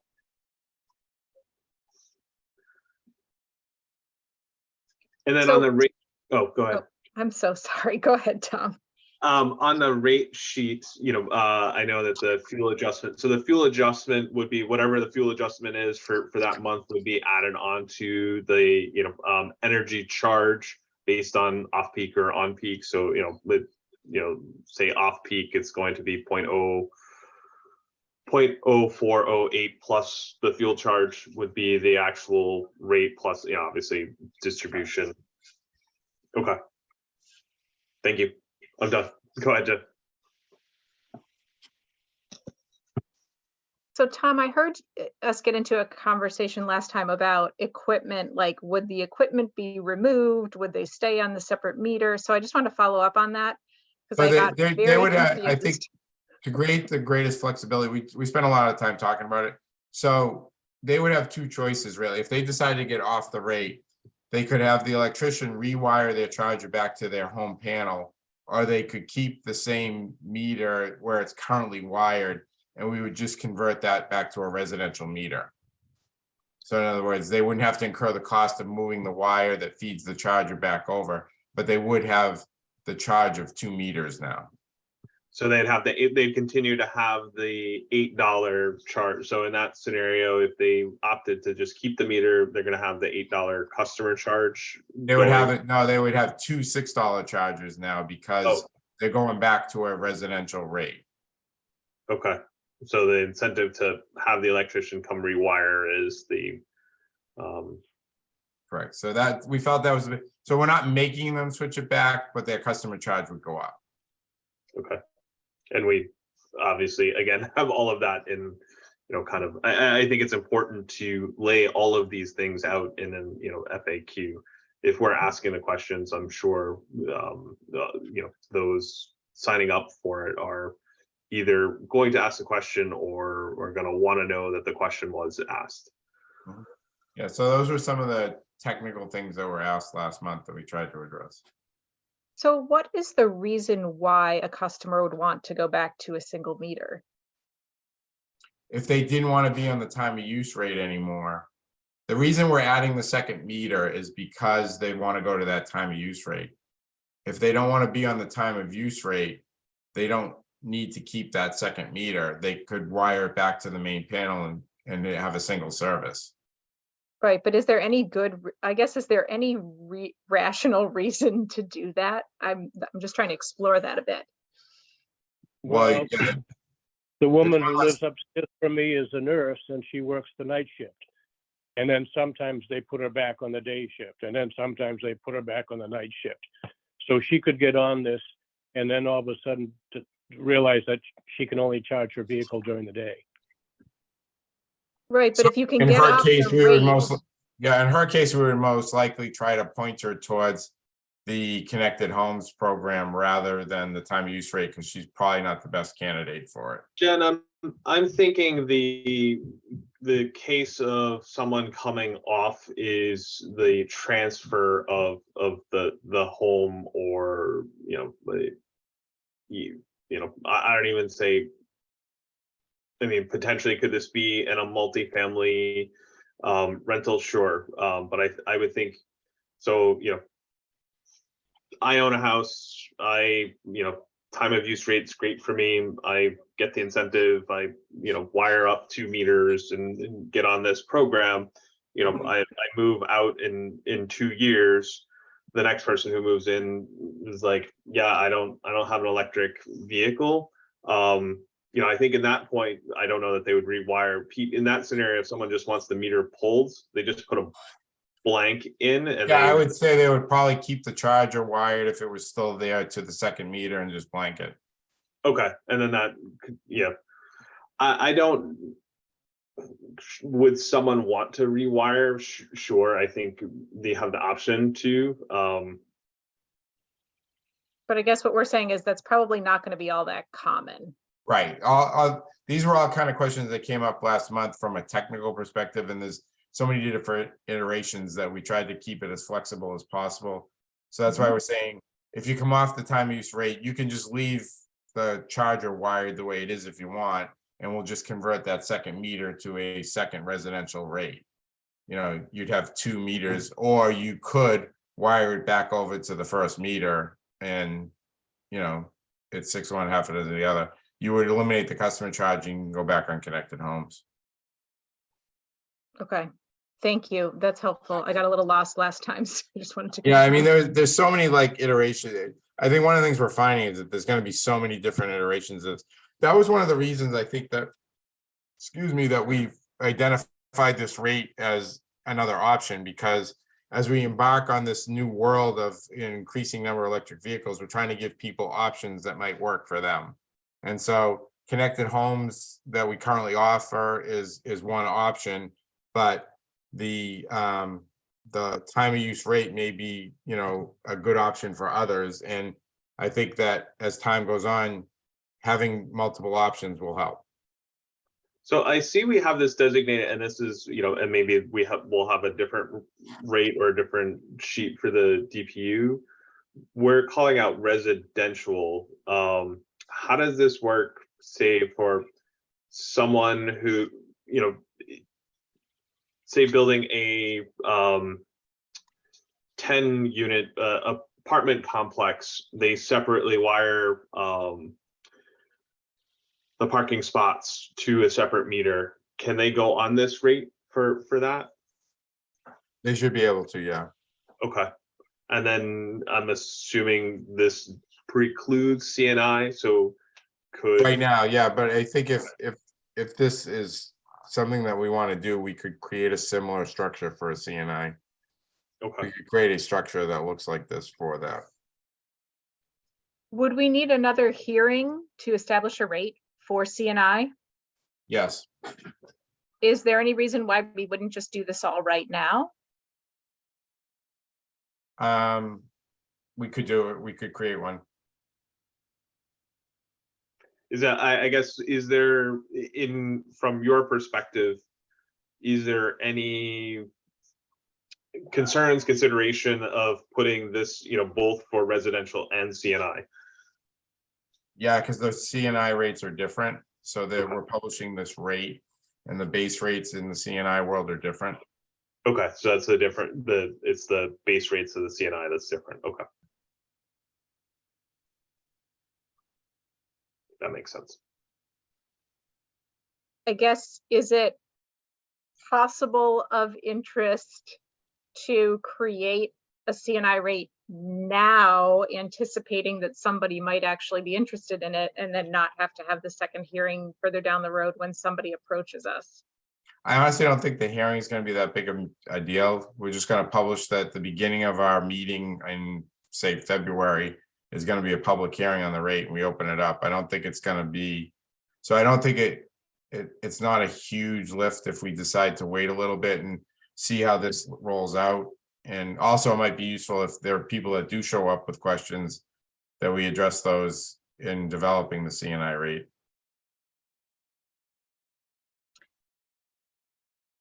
The only reason I'm raising it is that when we were talking about the types of customers that might actually be interested in this, it sounded to me like it wasn't your standard like single family home necessarily, that it was going to be people with multiple vehicles or multiple chargers. And this just to me struck me as being more of like a CNI oriented or multifamily oriented approach than a single family home oriented approach. Well, like you said, I think we would include this in the multifamilies. It just wouldn't apply to like a strip mall or. Okay, so multifamily being greater than 1 unit up to as many units as possible would be included in the residential rate. I think we could structure it that way, yeah. Like, so we're looking at, one of the things we talked about before is we're requiring these larger multifamily residentials to have a separate service for that to begin with, so. The issue that they're gonna have to decide when they're already gonna be required to have that separate meter. The issue that they're gonna have to decide whether they want to participate in this is that it's probably gonna be much harder for them to control on-peak charging. Because you're gonna have multiple tenants coming and going, and it's gonna be much harder to schedule the charger to be at level 1 or no charging between the hours of 4 and 9, or let's say. It's gonna be much harder in a larger building to do that. Because you'll have people in much different, a varied set of circumstances that will come and go, so. Yeah, I mean, not to delve too much in it, I would say that's incumbent on the developer, building owner, to put in the appropriate charging unit infrastructure, right? So whichever charger they choose, they should be choosing a charger that gives them the ability to set, off-peak, on-peak rates or restrictions. And I know that certain units allow for that. So, they certainly can set a rate that is reflective of the on-peak charge and the time frame that charge is in place, which then notifies the whoever the end user, the EV owner, when they're tapping into that charger, they know what the rate looks like when they're plugging in. So there are some other iterations. So I think my recommendation is our best move is to start with this. Okay, and as it's written, like, it could apply to multifamily and we don't need to kind of specify that in any way, shape, or form. No, as long as it's a residential dwelling. If it's a mixed use, it wouldn't apply. So this wouldn't apply to the head of lake because, in its current form, because there is some CNI as part of that. It would be dependent how it was designed and set up. Yeah, if the parking was designed just strictly for residents, or if it's going to be public parking. Gotcha. Okay, so it's more around who has access to. Yeah, I mean, again, a lot of this stuff is going to be case by case. So, but if they had dedicated parking just for the residents in a parking garage versus something that's going to be open to a restaurant or whatever, Gotcha. Okay. The other question I had was, there was a conversation I think that happened between Jack and you, Pete, about the structure of this and whether from a revenue perspective, it would be revenue neutral. So I was just hoping that you guys could summarize.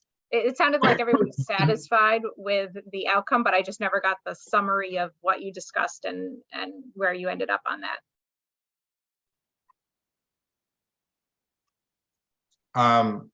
I think one of the things we talked about is that it's not necessarily designed to be 100% revenue neutral, because if it were, it's not working.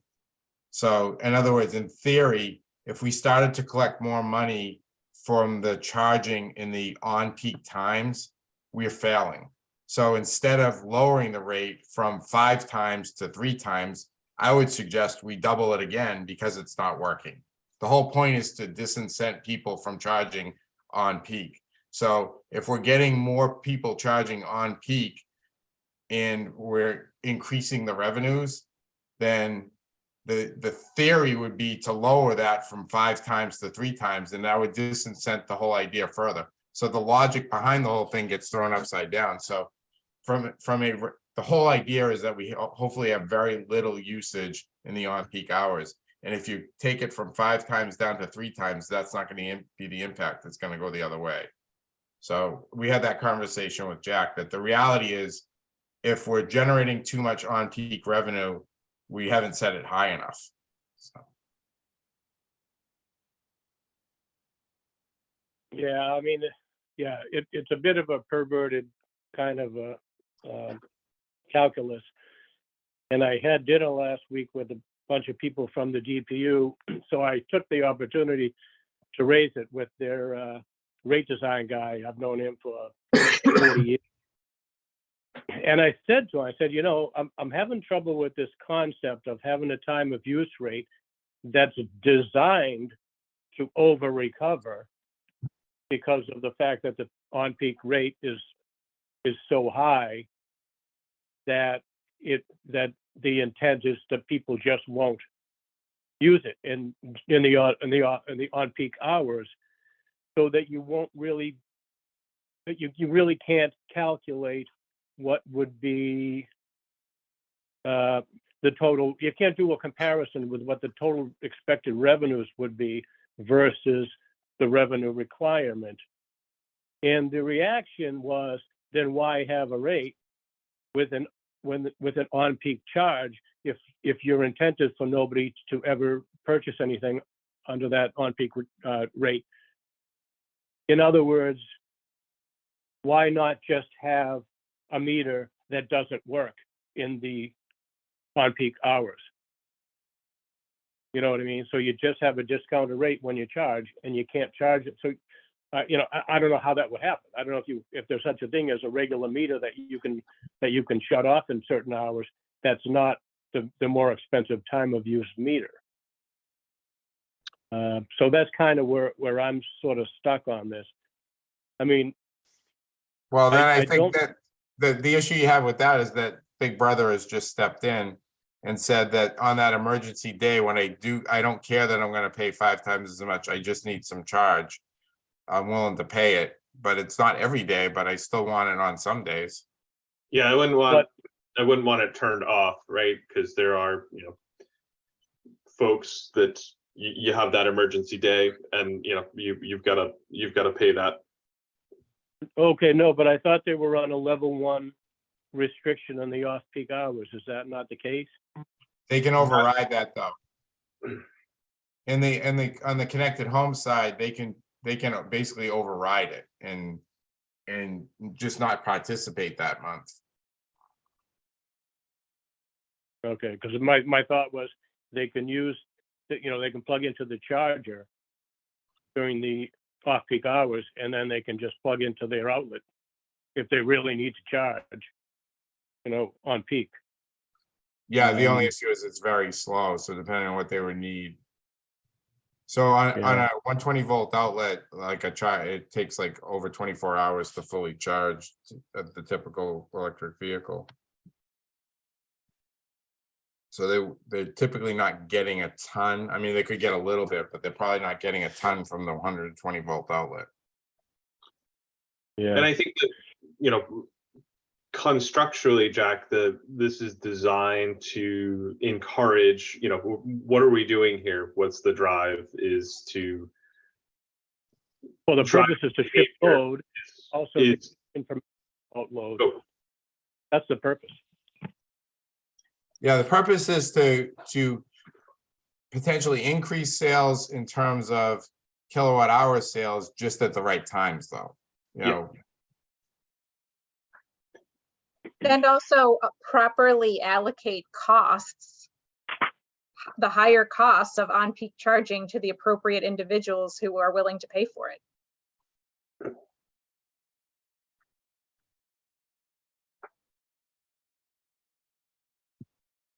Yeah, I mean, I don't know that that's the cost though, the 45. I'm not sure. I think that's more than the cost. And I think that's what Pete's saying is if people are willing to pay the cost, well, let me back up.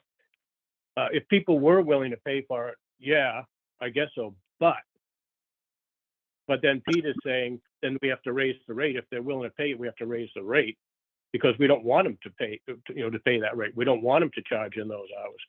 So I don't know. Correct. Yeah, we're trying to drive the behavior of, putting the load that's, appropriate for, or I shouldn't say beneficial to the grid, right? So, making sure that charging is happening that at a beneficial time of the grid, overnight, off peak, call it whatever, off peak time. And then the peak rate there is really to disincentivize when you really shouldn't be charging during the grid. And the peak rate is there is kind of to say, hey, you really shouldn't be charging, but we understand and we know that situation, life happens that, oh crap, I gotta go and I need to charge now during this time. And then to your point where the person who is working a reverse, third shift, well, then this program really isn't for them in that aspect. They probably should be on the, the Connected Homes program.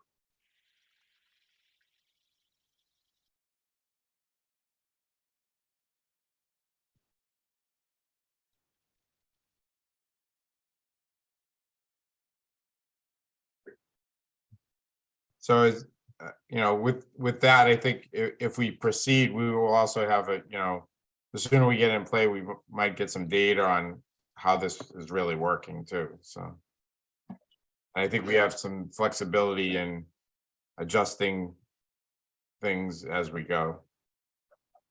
Yeah, I don't have a problem with us trying it and seeing what happens, seeing if anyone joins the rate. There may be very few people who are willing to go on. Yeah, and then, I don't know. So I'm just a little bit nervous about having people pay to have a time of use meter set, only to find out that it's not working out, and then they want to switch. It just economically it's inefficient because people will spend a bunch of money on this, and they might have to spend more money to have their charger rewired. But I mean, I don't have a problem, holding the public hearing and then seeing what people say, and then so we can vote to hold the public hearing, but then we would have to vote again on whether or not we're actually going to implement after we hear from the people. And I also would just point out one typo. The very first sentence, it says the electric vehicle meter time of charge rate instead of time of use rate. That's on the tariff sheet. Yep. Yeah, I mean, I would think that the goal here is to move to a different future than we are living in today. And I wouldn't suggest to anyone that every time they slightly change their behavior or get a different vehicle that they come on and off of rates or install or remove technology from their homes. I mean, I think the idea is, I think my perception is that most customers can probably, with the battery sizes that we have today and the amount of driving people do on a daily basis, figure out a good time to charge their vehicle and get enough charge to be able to do the things that they need to do without being on peak. And so it's really getting that behavior shift. And I think that there would be actually very few customers that would really have a major problem with that. I agree. I don't really see someone that decides to go forth with this, puts this in, then, they ask to come off.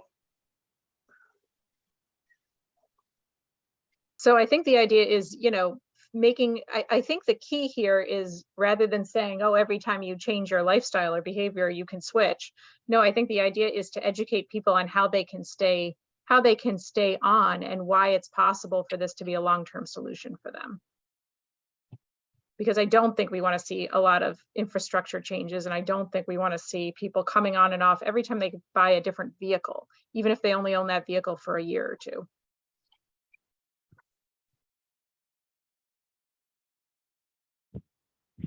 And I think over time, we want to see more homes and businesses with this kind of infrastructure in place and this kind of behavior in place, rather than people kind of reverting to the old way of doing things. So I think I think we should go, I mean, I would support it. I think we should go forward. And I just hope that we can provide customers with the kind of support, you know, educational support that they need to kind of stick with this and reap the benefits, because I think that is, you know, that is going to be key, that they are actually, like, you know, behaving properly, figuring out a way to behave properly, and, you know, able to actually see a cost savings, which is the goal.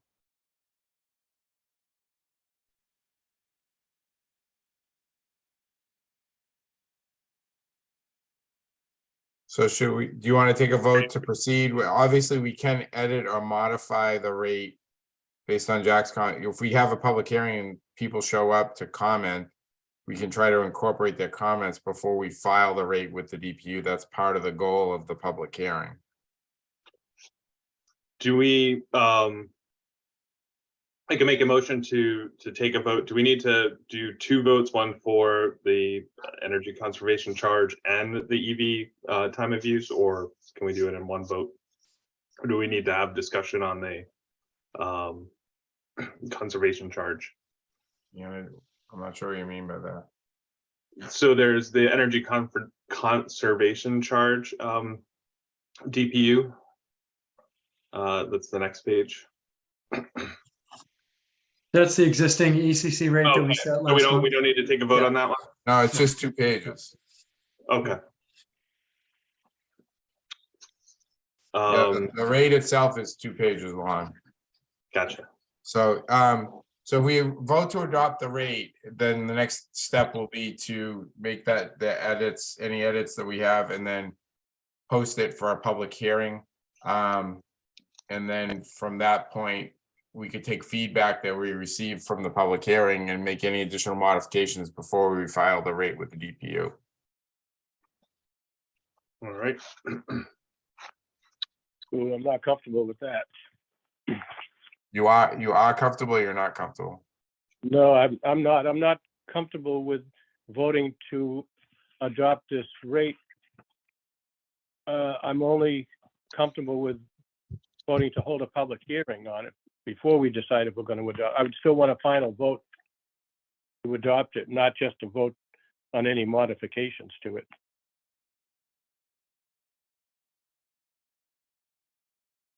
Pete, do we need to?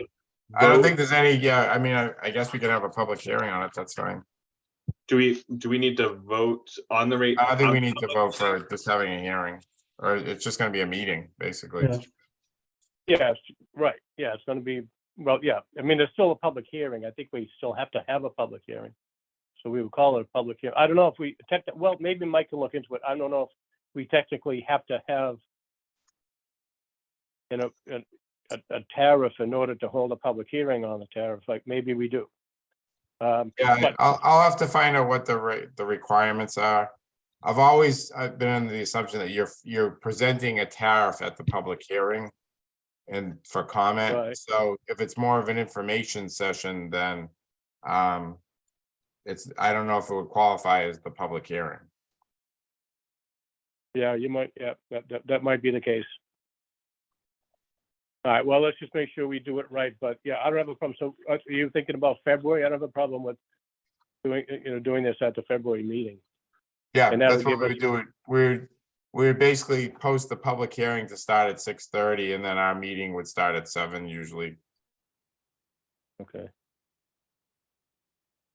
And then we have to check into the notice requirements. I don't think it's necessarily sufficient to just put something like on the website or something like that. No, I think, yeah, there's specifications for what we have to do.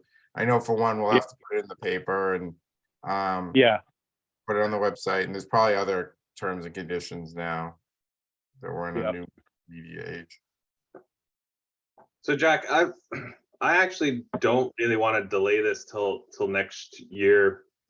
oh, when do you want the hearing then? You want the hearing in January? No, I was thinking we could vote on this tonight and have the hearing, you know, at our next meeting or whatever the time requirements are for notification. Yeah, I would have to find out what that is. It may end up being the February meeting, but we'll make sure we're dotting the i's and crossing the t's on the process.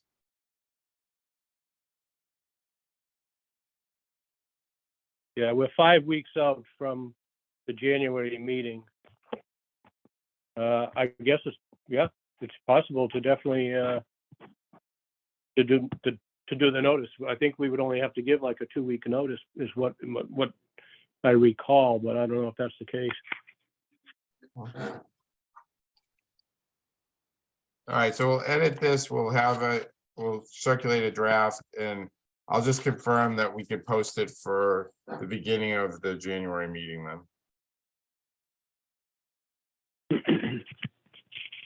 All right, so why don't we, let me suggest this. We take a vote on the tariff right now so that we would be able to include this as a hearing for the next meeting in January. But that the vote to implement the rate would be subject to a follow-up vote by the board following the public hearing. That's fine. Sure. And so that I would make that we vote to adopt the time of use rate pending a follow-up vote by the board subsequent to the public hearing. Mhm. Is there a second? I'll second that. Any other questions or comments before we vote? Phil, I think you're muted. Sorry. Sorry, are you gonna have people attend the public meeting at the light plant? We can, How are we gonna do the public hearing? well, we've made our meetings available via Zoom. So the January meeting is gonna be in person, so we would make it available to them either way. Okay, So that's how we've been posting. You know, my new notifications for the meetings that are in person state that it's in person, but the public is welcome to participate via Zoom. perfect. Yeah, I mean, when we had the public hearing about the polls, of course, that was a whole different situation. And we had a lot of people and we had to have it in a location that could accommodate people. In this case, I don't know. I mean, if we have 6 people show up in person, it's going to be difficult to do it, you know, in person in the boardroom. So I just wonder if we shouldn't have the meeting at town hall or some other place where there's a Why bigger would it be room. difficult? Our boardroom can see like 30 people. Jack, the last DPU one that we did for the EC charge, I think there was only like 5 or 6 folks that came. And you know, I don't know how many people would come. Yeah, Yeah. my guess is that if people participate, most of them are gonna participate via Zoom. But we could see quite a few people in our conference room, so. Okay. All right. Any other questions or comments before we vote?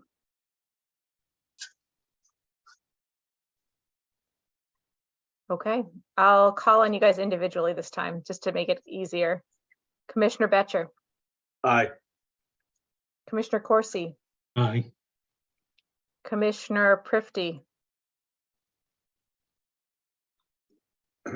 Elton, you were muted. Aye, sorry. Commissioner Warshall, Aye. Commissioner Calais, aye. Vote passes unanimously. Great. All right, on to Jeff. Jeff, thanks for standing by. That tie must be uncomfortable by now.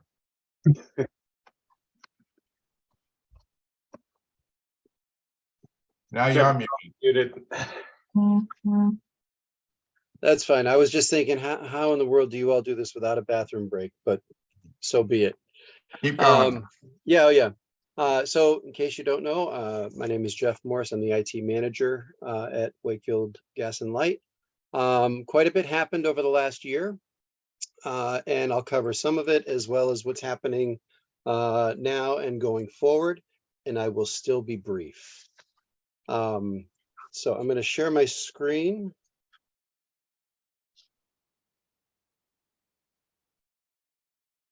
And there we go. You should all see that, yeah? Looks good. Okay. So we'll start. There we go. We'll start with 22 in review.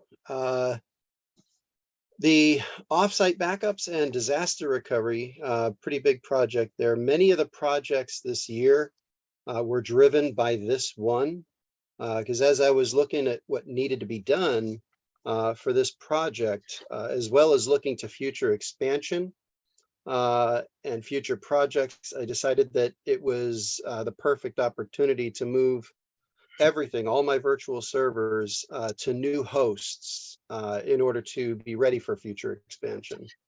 The result was that some of the projects got bumped back a bit. We had to secure new equipment and we had to acquire all the licensing and et cetera. And that extended this project's timeline quite a bit. But pretty much we wrapped it up in the third quarter, and we are up and running on that. This was real to me, really exciting project. Okay, so we completed the migration to our new meter reading system called Temetra. And this is Itron's latest acquisition. They bought this company here. But it was made for water meters. So the kind of exciting thing was that we are the first to use it for gas and electric. Some modifications were made to get it working for us, and it's working great. We completed that also in about the early in the third quarter. We've been using it for a bit. Jeff, on this, could you just one or two bullet points the benefits that this has over the old system? Okay, one, the software we were on was no longer supported. We had to get off of this. There was one step between what we were on and this one, but this is a web-based product. I can do this from home. I can read the meters from home. Anyone can read the meters from wherever they are. So this was a best step because the one between here, we were still relegated to having to be, in one location to get it all done. So Gotcha. that was a huge plus. Awesome. Thank you. Okay. Yeah. I think Pete might talk about this a little later, but we've increased visual security at all our facilities. We've either added visual points to the facilities where there were none, or we've increased the number of points where some already existed. I needed a bigger storage unit, so I took one of the decommissioned servers that I talked about earlier, and I used that, and it really freed up a lot of quality issues with playback and recording and things like that. So all around a pretty good move with this. Can I ask? Oh, go ahead, Jen. I was just going to ask, how is this monitored? So do you have something that automatically, like if something comes into the field of vision that like notifies you, or do you just have it on like a recording in case you ever need to go back and access it? I believe in 24/7 recording, which is why I needed to use a larger server, because I added, like you see here, 22 visual points at Wallace, 8 more at McGrail, more at BB, and it's not on here, but I added one more at 480 North Ave.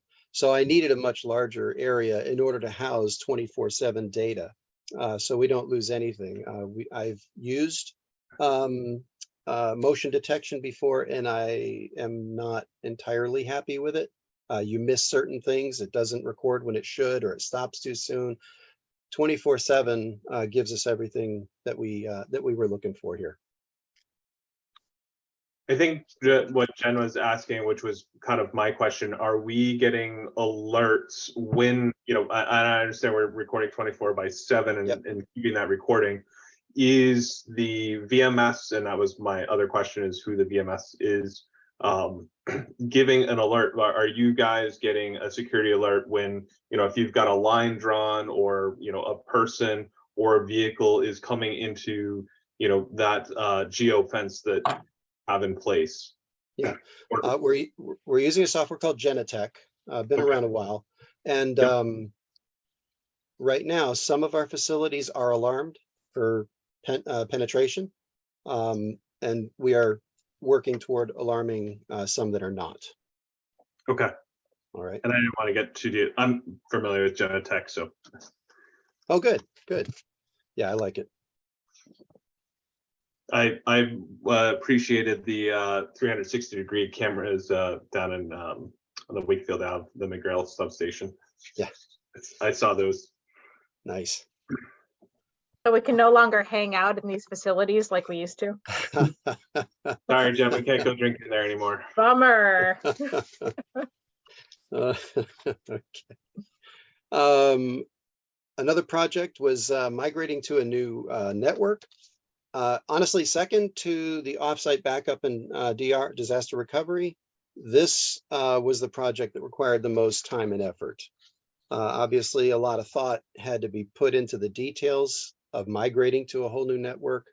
The slide here shows just some of what had to be done to get this done. The project is complete with a handful of printers that I've got to slide over, but other than that, this project is done. It was a big one, so glad to have it behind me. All right. This one unexpected, but necessary. This project was not planned, okay, but it was becoming obvious that our bill printer, the company we hired to print our bills, they were struggling. It stemmed from a move they made from one facility to another, and they just never quite got back up to snuff, and they were making some mistakes, and it was affecting our customers. So we needed to get off of them and find someone else. We took the opportunity to look into some possible changes in how we do our export of our bills to send to the bill printer.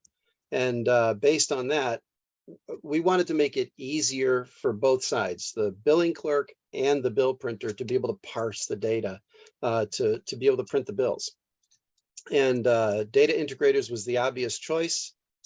And they were able to do what we wanted them to do and much, much more. They were really a pleasant surprise for us. So it may have been an unplanned project, but it ended up being cheaper and more efficient and a time-saving move overall.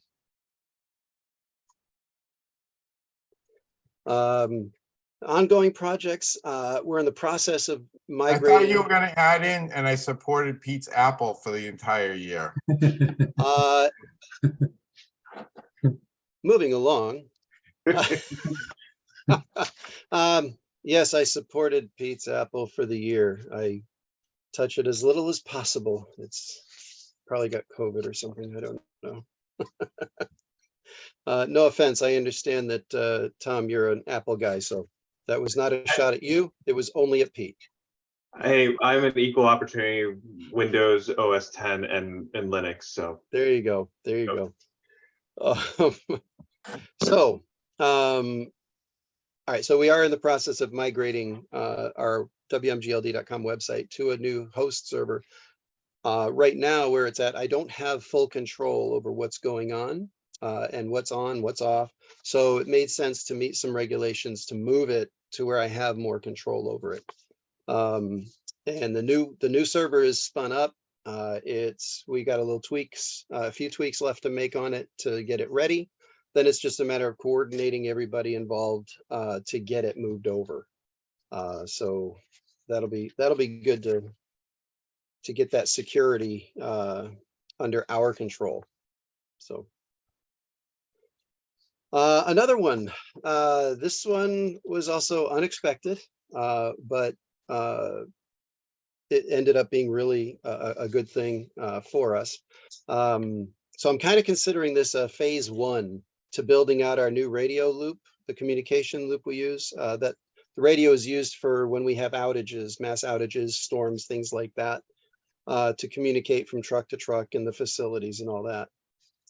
This actually wasn't going to be needed in order to complete the new radio communication project, because the new loop is going to be wireless. All right, but Verizon, in their effort to get everyone off their copper lines, they told us that they were going to cut the copper line, the copper circuits that were connected to the radios, and they gave us until January 10th. They did, in their defense, they did offer to install 2 T1 lines for free. And we were going to do that, but we realized that we've got fiber and connections to all the facilities involved. So we just decided to hop on our own fiber. And we were able to bypass the T1 lines and that monthly charge. And it really bought us a lot of time to get this radio loop, designed and up and running without the stress of having to get off of, there you go, off of Verizon's copper. That's good. All right. The new customer portal.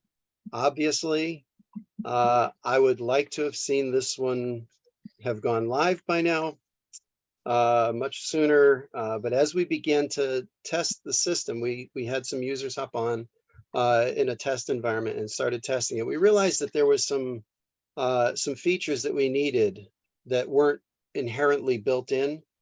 So we had to go back and kind of use the old drawing board to get those features in. Some invisible to the public, but they're good back-end tools for our staff, and a lot of improved logic for online bill presentment, things like that.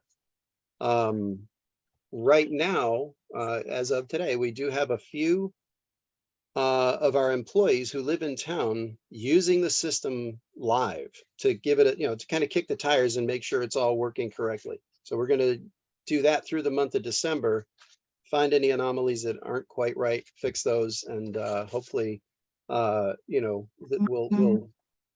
what's that? Okay. Hopefully we'll get that, we'll get past the testing phase and, turn it loose to the public. Would you be willing to allow board members to be included in the test? I'm fine with that, as long as you live in town. We have to be on the board. Okay, there you go. You walked right into that, Jeff. It's a prerequisite. I've walked into worse. I'm happy to test as well if you want to know. We won't let any of the out-of-town board members participate. Okay, fair enough. So yeah, I mean, absolutely, you guys can hop on as well. I'll send you the information tomorrow and tell you how you can jump on to test it.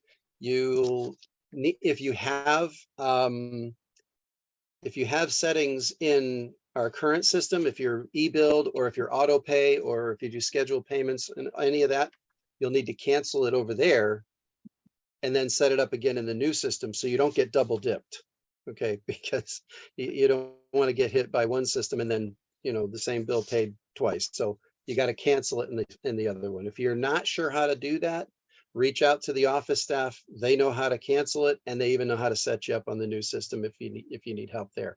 So there's that. Awesome.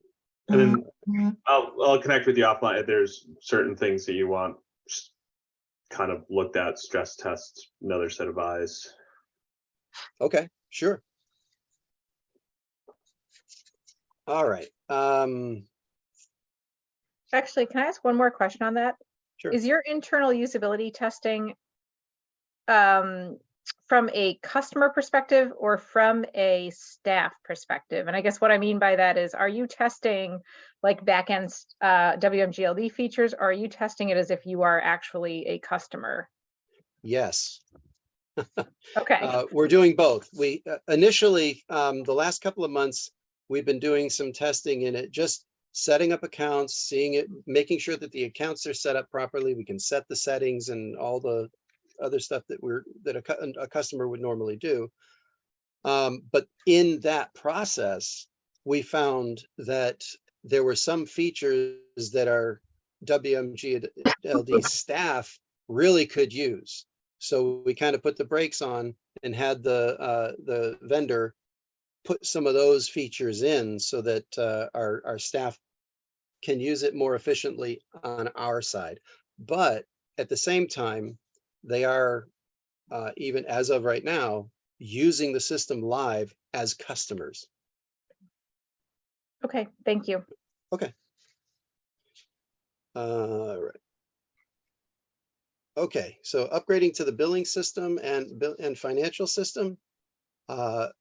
This is a long project. Testing takes a long time with this one, but the functionality testing is complete. Okay, we know the system does what it needs to do. Each piece of it is working correctly.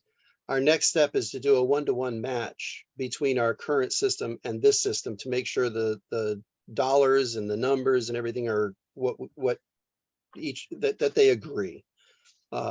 So we will do that after the first of the year. We'll do the one-to-one testing after the first of the year. We'll get through the holidays and go for that. After that, it's lining up a lot of third parties who all have an interest in this system, and we use their software to either create requisitions or work orders and all the other stuff that our system does. We've got a lot of third-party vendors who also need to be coordinated to make this happen, probably in just one weekend. So it has to be a very coordinated effort to make that happen.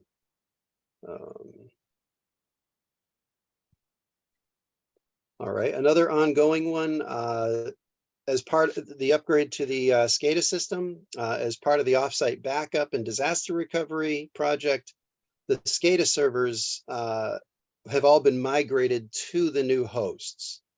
The next two, that was phase one. The next two phases are to upgrade the operating system and the SCADA software itself. There's some complications on the gas side. We've got to make sure that we nail those down before we just flip the switch to go live with the upgrade. So that's all I have about that. All right, this one I'm excited about. This is upcoming projects. One of the new projects we're doing is to unify our meter work that's done out in the field with the work done in the office. After looking at several options for just such a mobile workflow tool, we decided to go with a company called SpryPoint, and they have a Spry mobile solution that does exactly what we want it to do. The tool is going to implement a series of checks and balances to ensure that the work done in the field is communicated more cleanly to the office staff, and to automate the data entry process by putting the data into our system without someone having to manually do that, which can cause, human error. There's typos and we have mistakes made, and all of a sudden a meter, a meter isn't recognized correctly. This avoids that. It cleans up any miscommunications from the field to the office. So this is a really exciting one to me.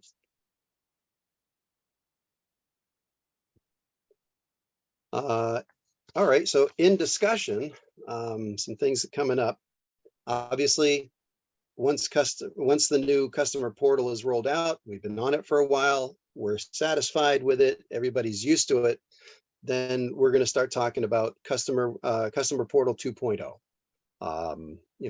And we'll discuss some of the greater functionality that this tool is meant to give us, in the long run. We want to be bare bones basic at first, but then we really want to start beefing it up and giving our customers more of what it can do. And also,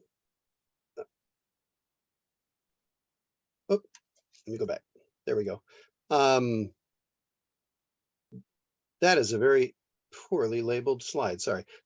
So we're going to be using our inventory module. We own it and we use it a little bit, but within GP, the inventory module is pretty powerful, and we really want to use it in greater ways. So because it's underutilized right now for what it can do. So we're kicking the tires on what more we want it to do, and what can it do.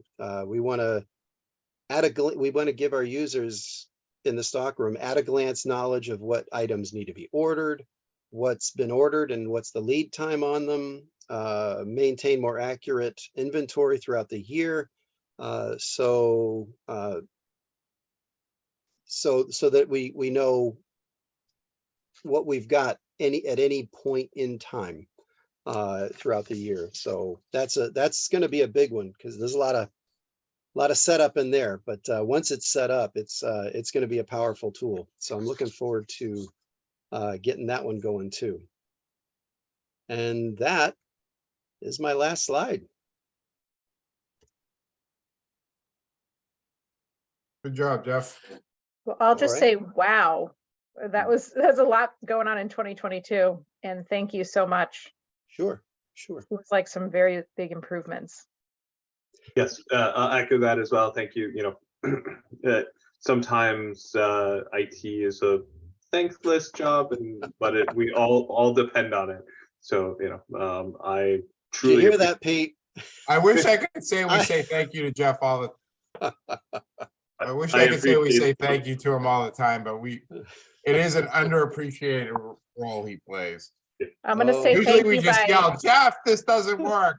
I'm going to thank you by jumping into a substation with a thank you sign in my hand at 3 a.m. Okay, that'll be fun. All the alarms will be going off.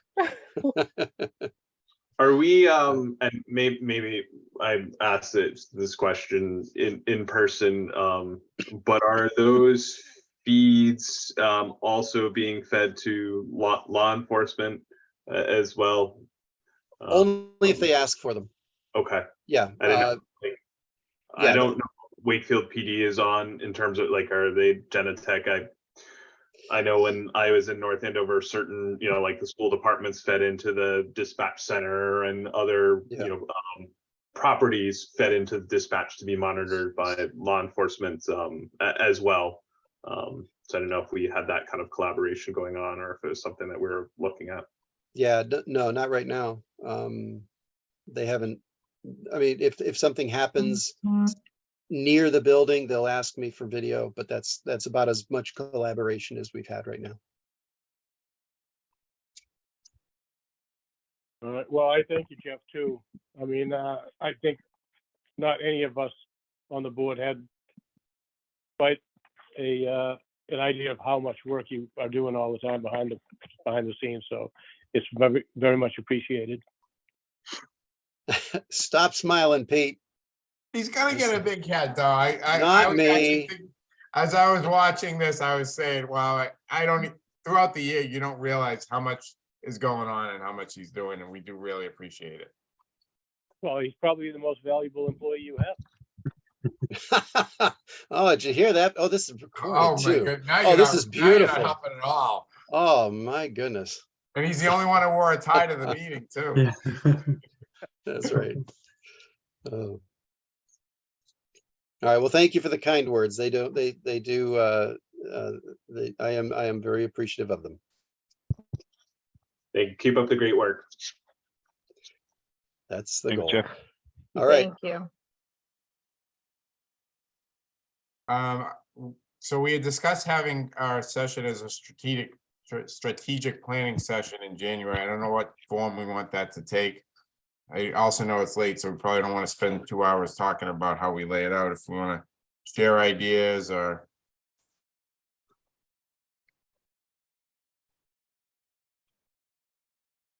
Well, I guess my question is this going to happen on the 11th? This is on the 11th or a separate one? No, we were gonna have it as the meeting, so we can kick off the meeting with the public hearing on the rate, but then we're gonna make the January meeting a strategic planning session. Okay, so beyond the rate, do we have any other things, like would all these, would the agenda still have other items and then we just spend more time? I guess what are we My goal would contemplating? be to not have anything else on the agenda. Well, I think it might be hard to not have, for example, the energy park on the agenda. Well, yeah, we'll see where we are at the time. Yeah. So I think in the past we focused for like almost all 3 hours on one topic. And I know we had talked about a number of different topics we could be discussing in more detail. Let's start with content before we get to how much time we need and when is a good time for that. Do folks have topic areas they want to explore in more detail in January?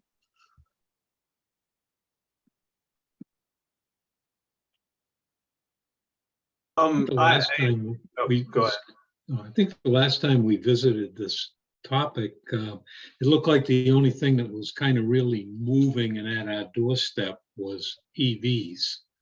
And you know, we spent our time and effort there. We've done some things with rooftop solar. But I don't see a lot of other things happening quickly, like offshore wind. So I don't really have a lot of other topics that I see you know, on the front burner. So Yeah, I was thinking kind of not necessarily on the front burner, but you know, capital type projects that we could look at that, you know, or around our capacity and, you know, meeting the upcoming goals for, you know, 2030, 2040, 2050, you know, kind of having a longer out view of things that we need to be thinking about today, tomorrow, and in the coming years around, you know, projects and assets and things that we need to be potentially thinking about acquiring.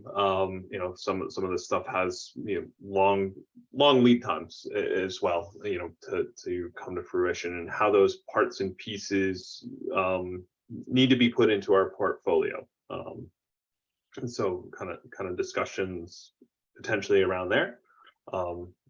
Don't necessarily have to have nuts and bolts, but kind of high level strategies and around that. if the state was to do strategic planning on the climate bill and take all the aspirational goals that they put in that they are not going to make and sat there and then readjusted those dates and budget on a timeline, I think that would be a worthwhile effort. Certainly it isn't our effort, but you know, the crystal ball, you know, seems to be out there more in the future. And I don't see a lot that we need to address immediately. I'm willing to listen.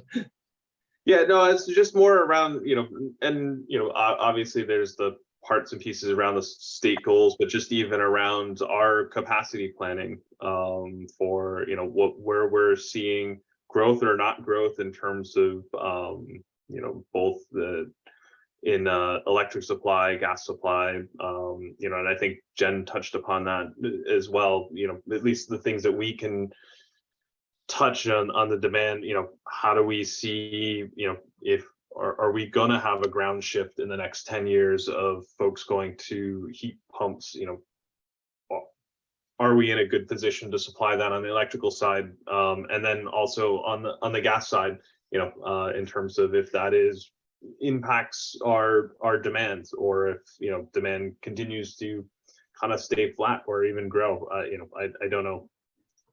But I just want to kind of have discussions around, you know, what assets and supply for both electric and gas that we need to be thinking about, you know, 1 year, 5 year, 10 year time frames.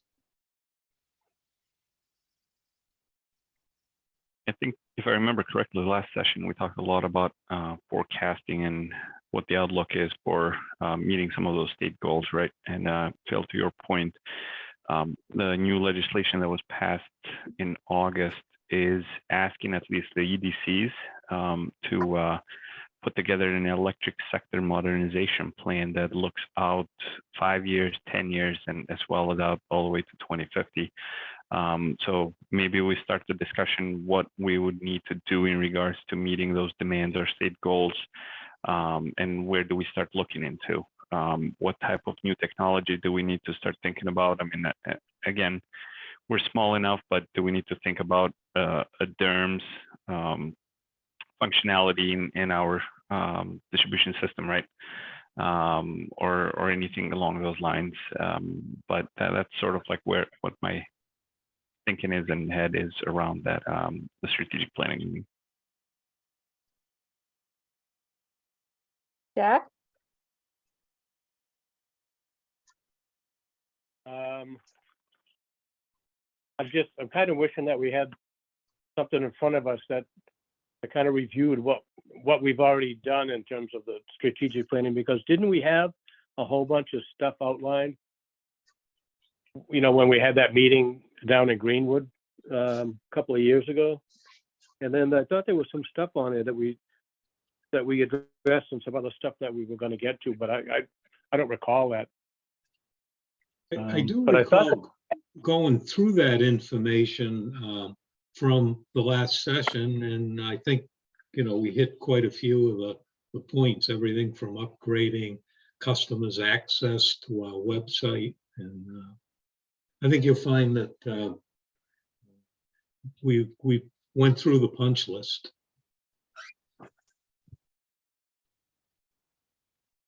And I kind of, you know, just looking at the big picture, I think we really need to just kind of, you know, sit back and say, well, you know, what are the strategy challenges that we have in the first place? I mean, in a lot of ways, I think that the management, the direction is really good as it is. So I'm just kind of at a loss for, like, I feel like I'm trying to make something up, you know what I mean? Because I don't have a list of strategy goals that we would be even discussing. Yeah, I think one thing that I'm tried to do a while back was to kind of think about what our portfolio looked like, you know, over the longer term, and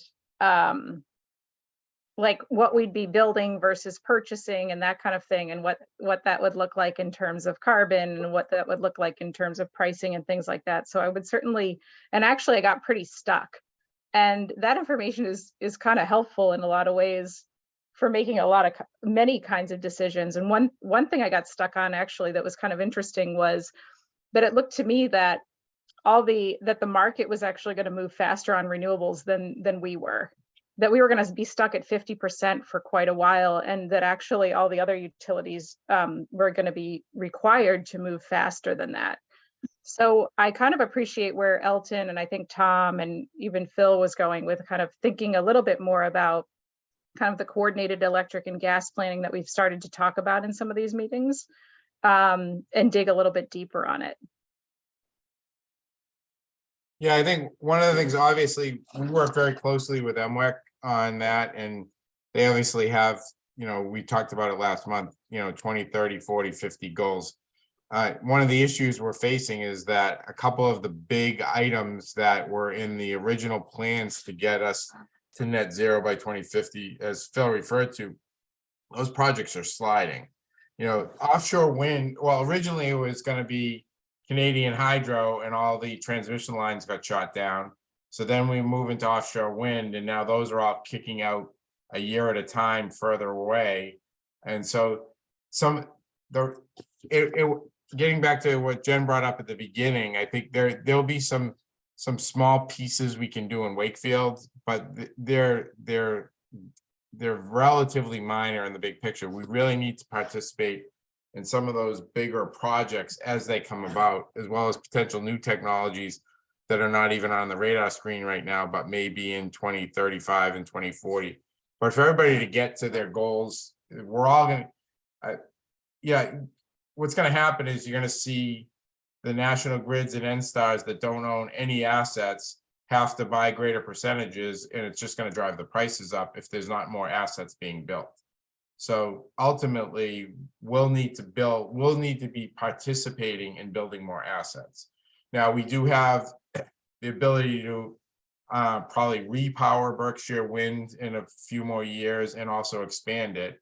So, we will be able to increase our participation in that wind farm, because the existing turbines are 11 years old, and probably in the next 5 to 7 years, we'll look at repowering that with newer wind turbines. And also, like I said, we probably have room for 4 to 5 more up there. So that's one place that will be a piece of our portfolio going forward, aside from any other bigger projects that we can participate. MWEC's working constantly to try to make us part of some of that offshore wind stuff, which is going to be valuable. Unfortunately, over the past year, most of those people are floundering or going backwards or challenging what they committed to. And so a lot of that stuff is looking squishy even for 26 and 27 right now. So, 27 and 28. So I think one of the things we're going to rely on is, more projects being available to us on a bigger scale. And I think, I think Phil was intimating a little bit, is that the government's going to need to move some barriers in order to get to those places, or those projects aren't going to develop, and all you're going to see is just higher costs without new resources to fill them. Yeah, I think those are good discussion point, like where we can talk about those things today, and where, what stuff is potentially, on the horizon from MWEC. I think that's probably a good discussion point for the meeting. Maybe something else, I was very intrigued and impressed with the, kind of the request from where we made the request for ARPA funds. I'm kind of disappointed that we got, nothing was funded, but, having that as part of our strategic discussion around where are opportunities that we could potentially put some of these projects that you thought about in place in the future. The newly designated environmental justice areas, what can we be doing there? These are things that we can be certainly discussing in a strategic meeting around opportunities in the EJ areas as well. Yeah, as long as they could pin down where the heck that area is. I don't know if you've heard what happened to Wakefield. No, I didn't. So basically, there was an area of Wakefield that was identified that we've shown on a map 100 times. Go look at that map today. It's not even like they expanded or modified it by 2 or 3 streets. They moved it to a completely different part of town. So the credibility of that process right now is hugely in question, and a lot of people are really pissed off, because things aren't, the idea of assessing those areas was supposed to be to modify, you know, these streets shouldn't be included, these streets should be added. They took a downtown Wakefield and said, oh, never mind, you're not an EJ area anymore. Up by Audubon Road it's completely different. It's not even in the Is that all due to census data? Like, are they revising the census data, or we don't have an explanation of why they? No idea why. Okay. Interesting. Like I said, I expected, you know, maybe these 2 streets get added in and these 2 streets get dropped off. They took it, lifted it, and moved it somewhere else completely. Who's they? Who's the State. people who decide? The state. Yeah, but I mean, who? I think it's the Mass CEC that does that. So, Jack, I think part of the EJ, you know, the information is based on census data. I think that there's other criteria. I don't know entirely, but I know part of it is based on census data. But yeah, the state lays those overlays down. So we applied for a grant to upgrade gas in the Water Street, Vernon, downtown Main Street area, and part of the criteria was that it was part of an EJ area, and then they just completely moved the EJ area.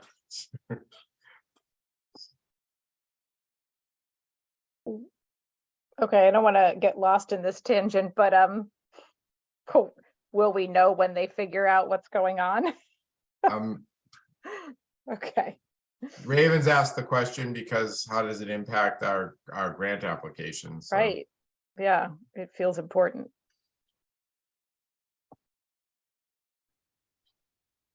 But in any case, I think in terms of that, there's obviously there's some risk in making investments specifically in EJ areas, especially if they're going to move. Yeah, I was not aware of that, but yeah. I'm hopeful that the clarification is that they've added that other area, and the one that was originally identified is still part of an EJ area. But right now, that's not the way it shows up. So hopefully, someone just made a mistake in. Yeah, well, that's what Raven's chasing. The GIS right system. Yeah. So we have Rave working on that right now. But yeah, so I mean that's a piece of it.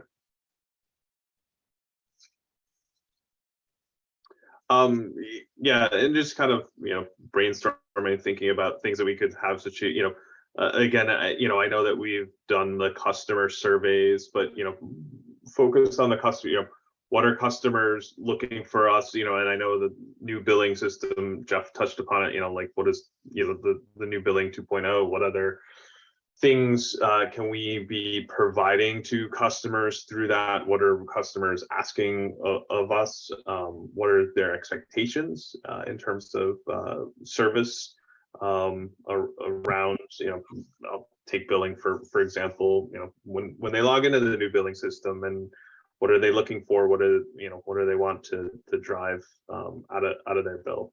You know, obviously there's the people that just like, yeah, I want to know my balance and I'm going to pay that. But there's, you know, I think more and more people are going to be, you know, diving into data and want to see the data. And so it could be something we could discuss.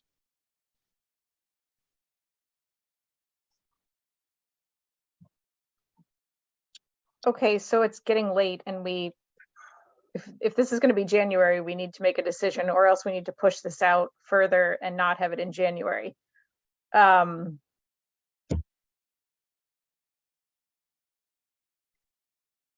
I guess I heard the most interest in having like a deeper dive planning into like supply or into kind of projects and electric and gas kind of coordinated planning over the longer term based on some of the presentations we've seen recently and the targets that we have. People feel like that is a good way to proceed for January, or? Honestly, I'm not sure how much we'll be able to share, because looking out into those longer terms, a lot of it's dependent on the projects that become available to us. So like I said, I know we want to participate in offshore wind as that evolves, and if there is any opportunities to increase our take on hydro. But we're not, as Wakefield, we're not going to build a nuclear power plant, and we're, so there's limited things we can discuss. There will be hopefully an opportunity to get a piece of Seabrook that's becoming available in the not too distant future for a period of time for the rest of its license life. We may be able to increase our percentage of that. That might be something that's coming up in the future as an option, but it's not out there yet. It's being discussed. If it does come up, it would be part of an MWEC project that would come back to us, much like the rest of them.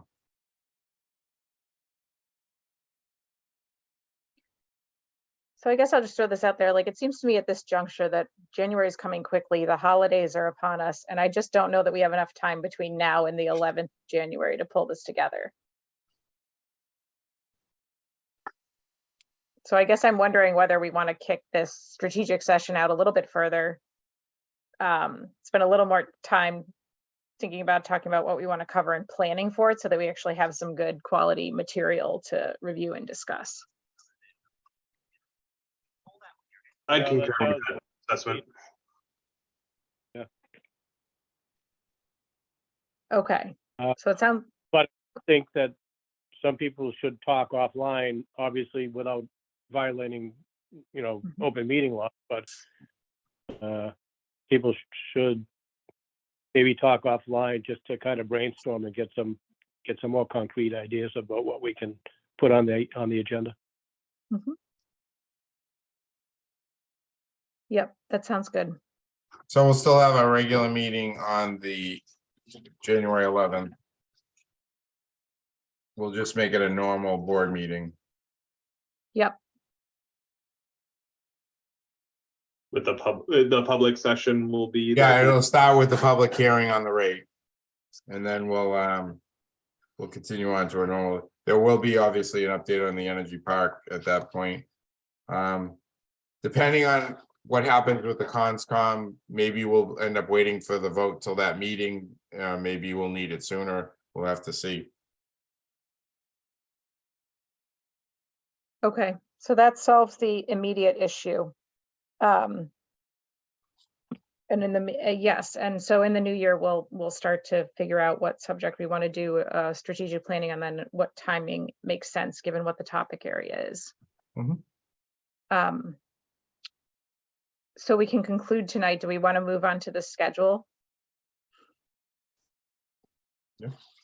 Okay. I have I looked at it. I don't have any problems with it. Okay. I'm good with it.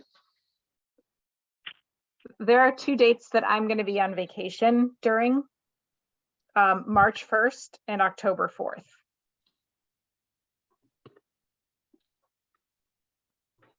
Okay, so you want to push them back a week? Or whatever, out a week into the future? I'm just looking, sorry. For March, that would work. For October, I just need to check the dates that I'm going to be out of town to make sure that I can do the 11th, but what we could tentatively say that, and I'll just confirm that it works. Does anyone have a problem with moving those two dates back 1 week? I do not. Nope. Okay, so I'll just check my October vacation and make sure that I'll be back by the 11th. And I will let you know, Pete. Okay, that's fine. The only I'm thinking with, if we move October the 11th, do we want, November 1st is the earliest possible date in November to have anything already. And now we'd only be 3 weeks from the prior meeting. Do we want to move November out to the 8th also?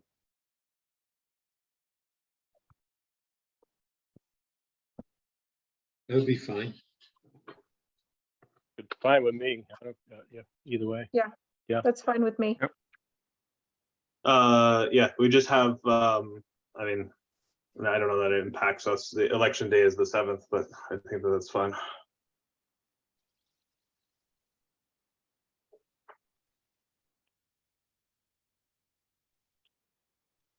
Okay.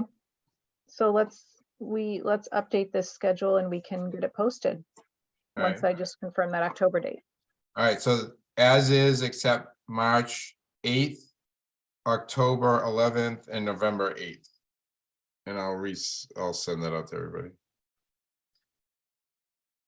Oh, hold on, I'm just looking at my, looking out the week. November 8th, I'm probably not around. I'm just looking at, I actually need to travel on I need to be somewhere on the 9th, so I'm probably flying on the 8th. We'll keep it the first. It might be a small agenda. Yeah. Actually, you know what? That's usually our biggest agenda. We'll be cramming, but we'll be all right. Because November is usually when we have MWAC Power Supply, Yep. the auditors, and the budget. So that's usually our biggest meeting. So, well, if you're not going to be around, we'll keep it on the first. So. Appreciate it. Okay, Great. sounds good. Any other matters to discuss tonight? If not, I will entertain a motion to adjourn. Make a motion to adjourn the December 7th, 2022 meeting. Second, Second, okay. Commissioner Betcher, Aye. Commissioner Corsi, Aye. Commissioner Prifty, Aye. Commissioner Warshall, aye. Commissioner Calais, aye. Unanimous to adjourn. Thank Thank you, you. everybody. Thanks. Have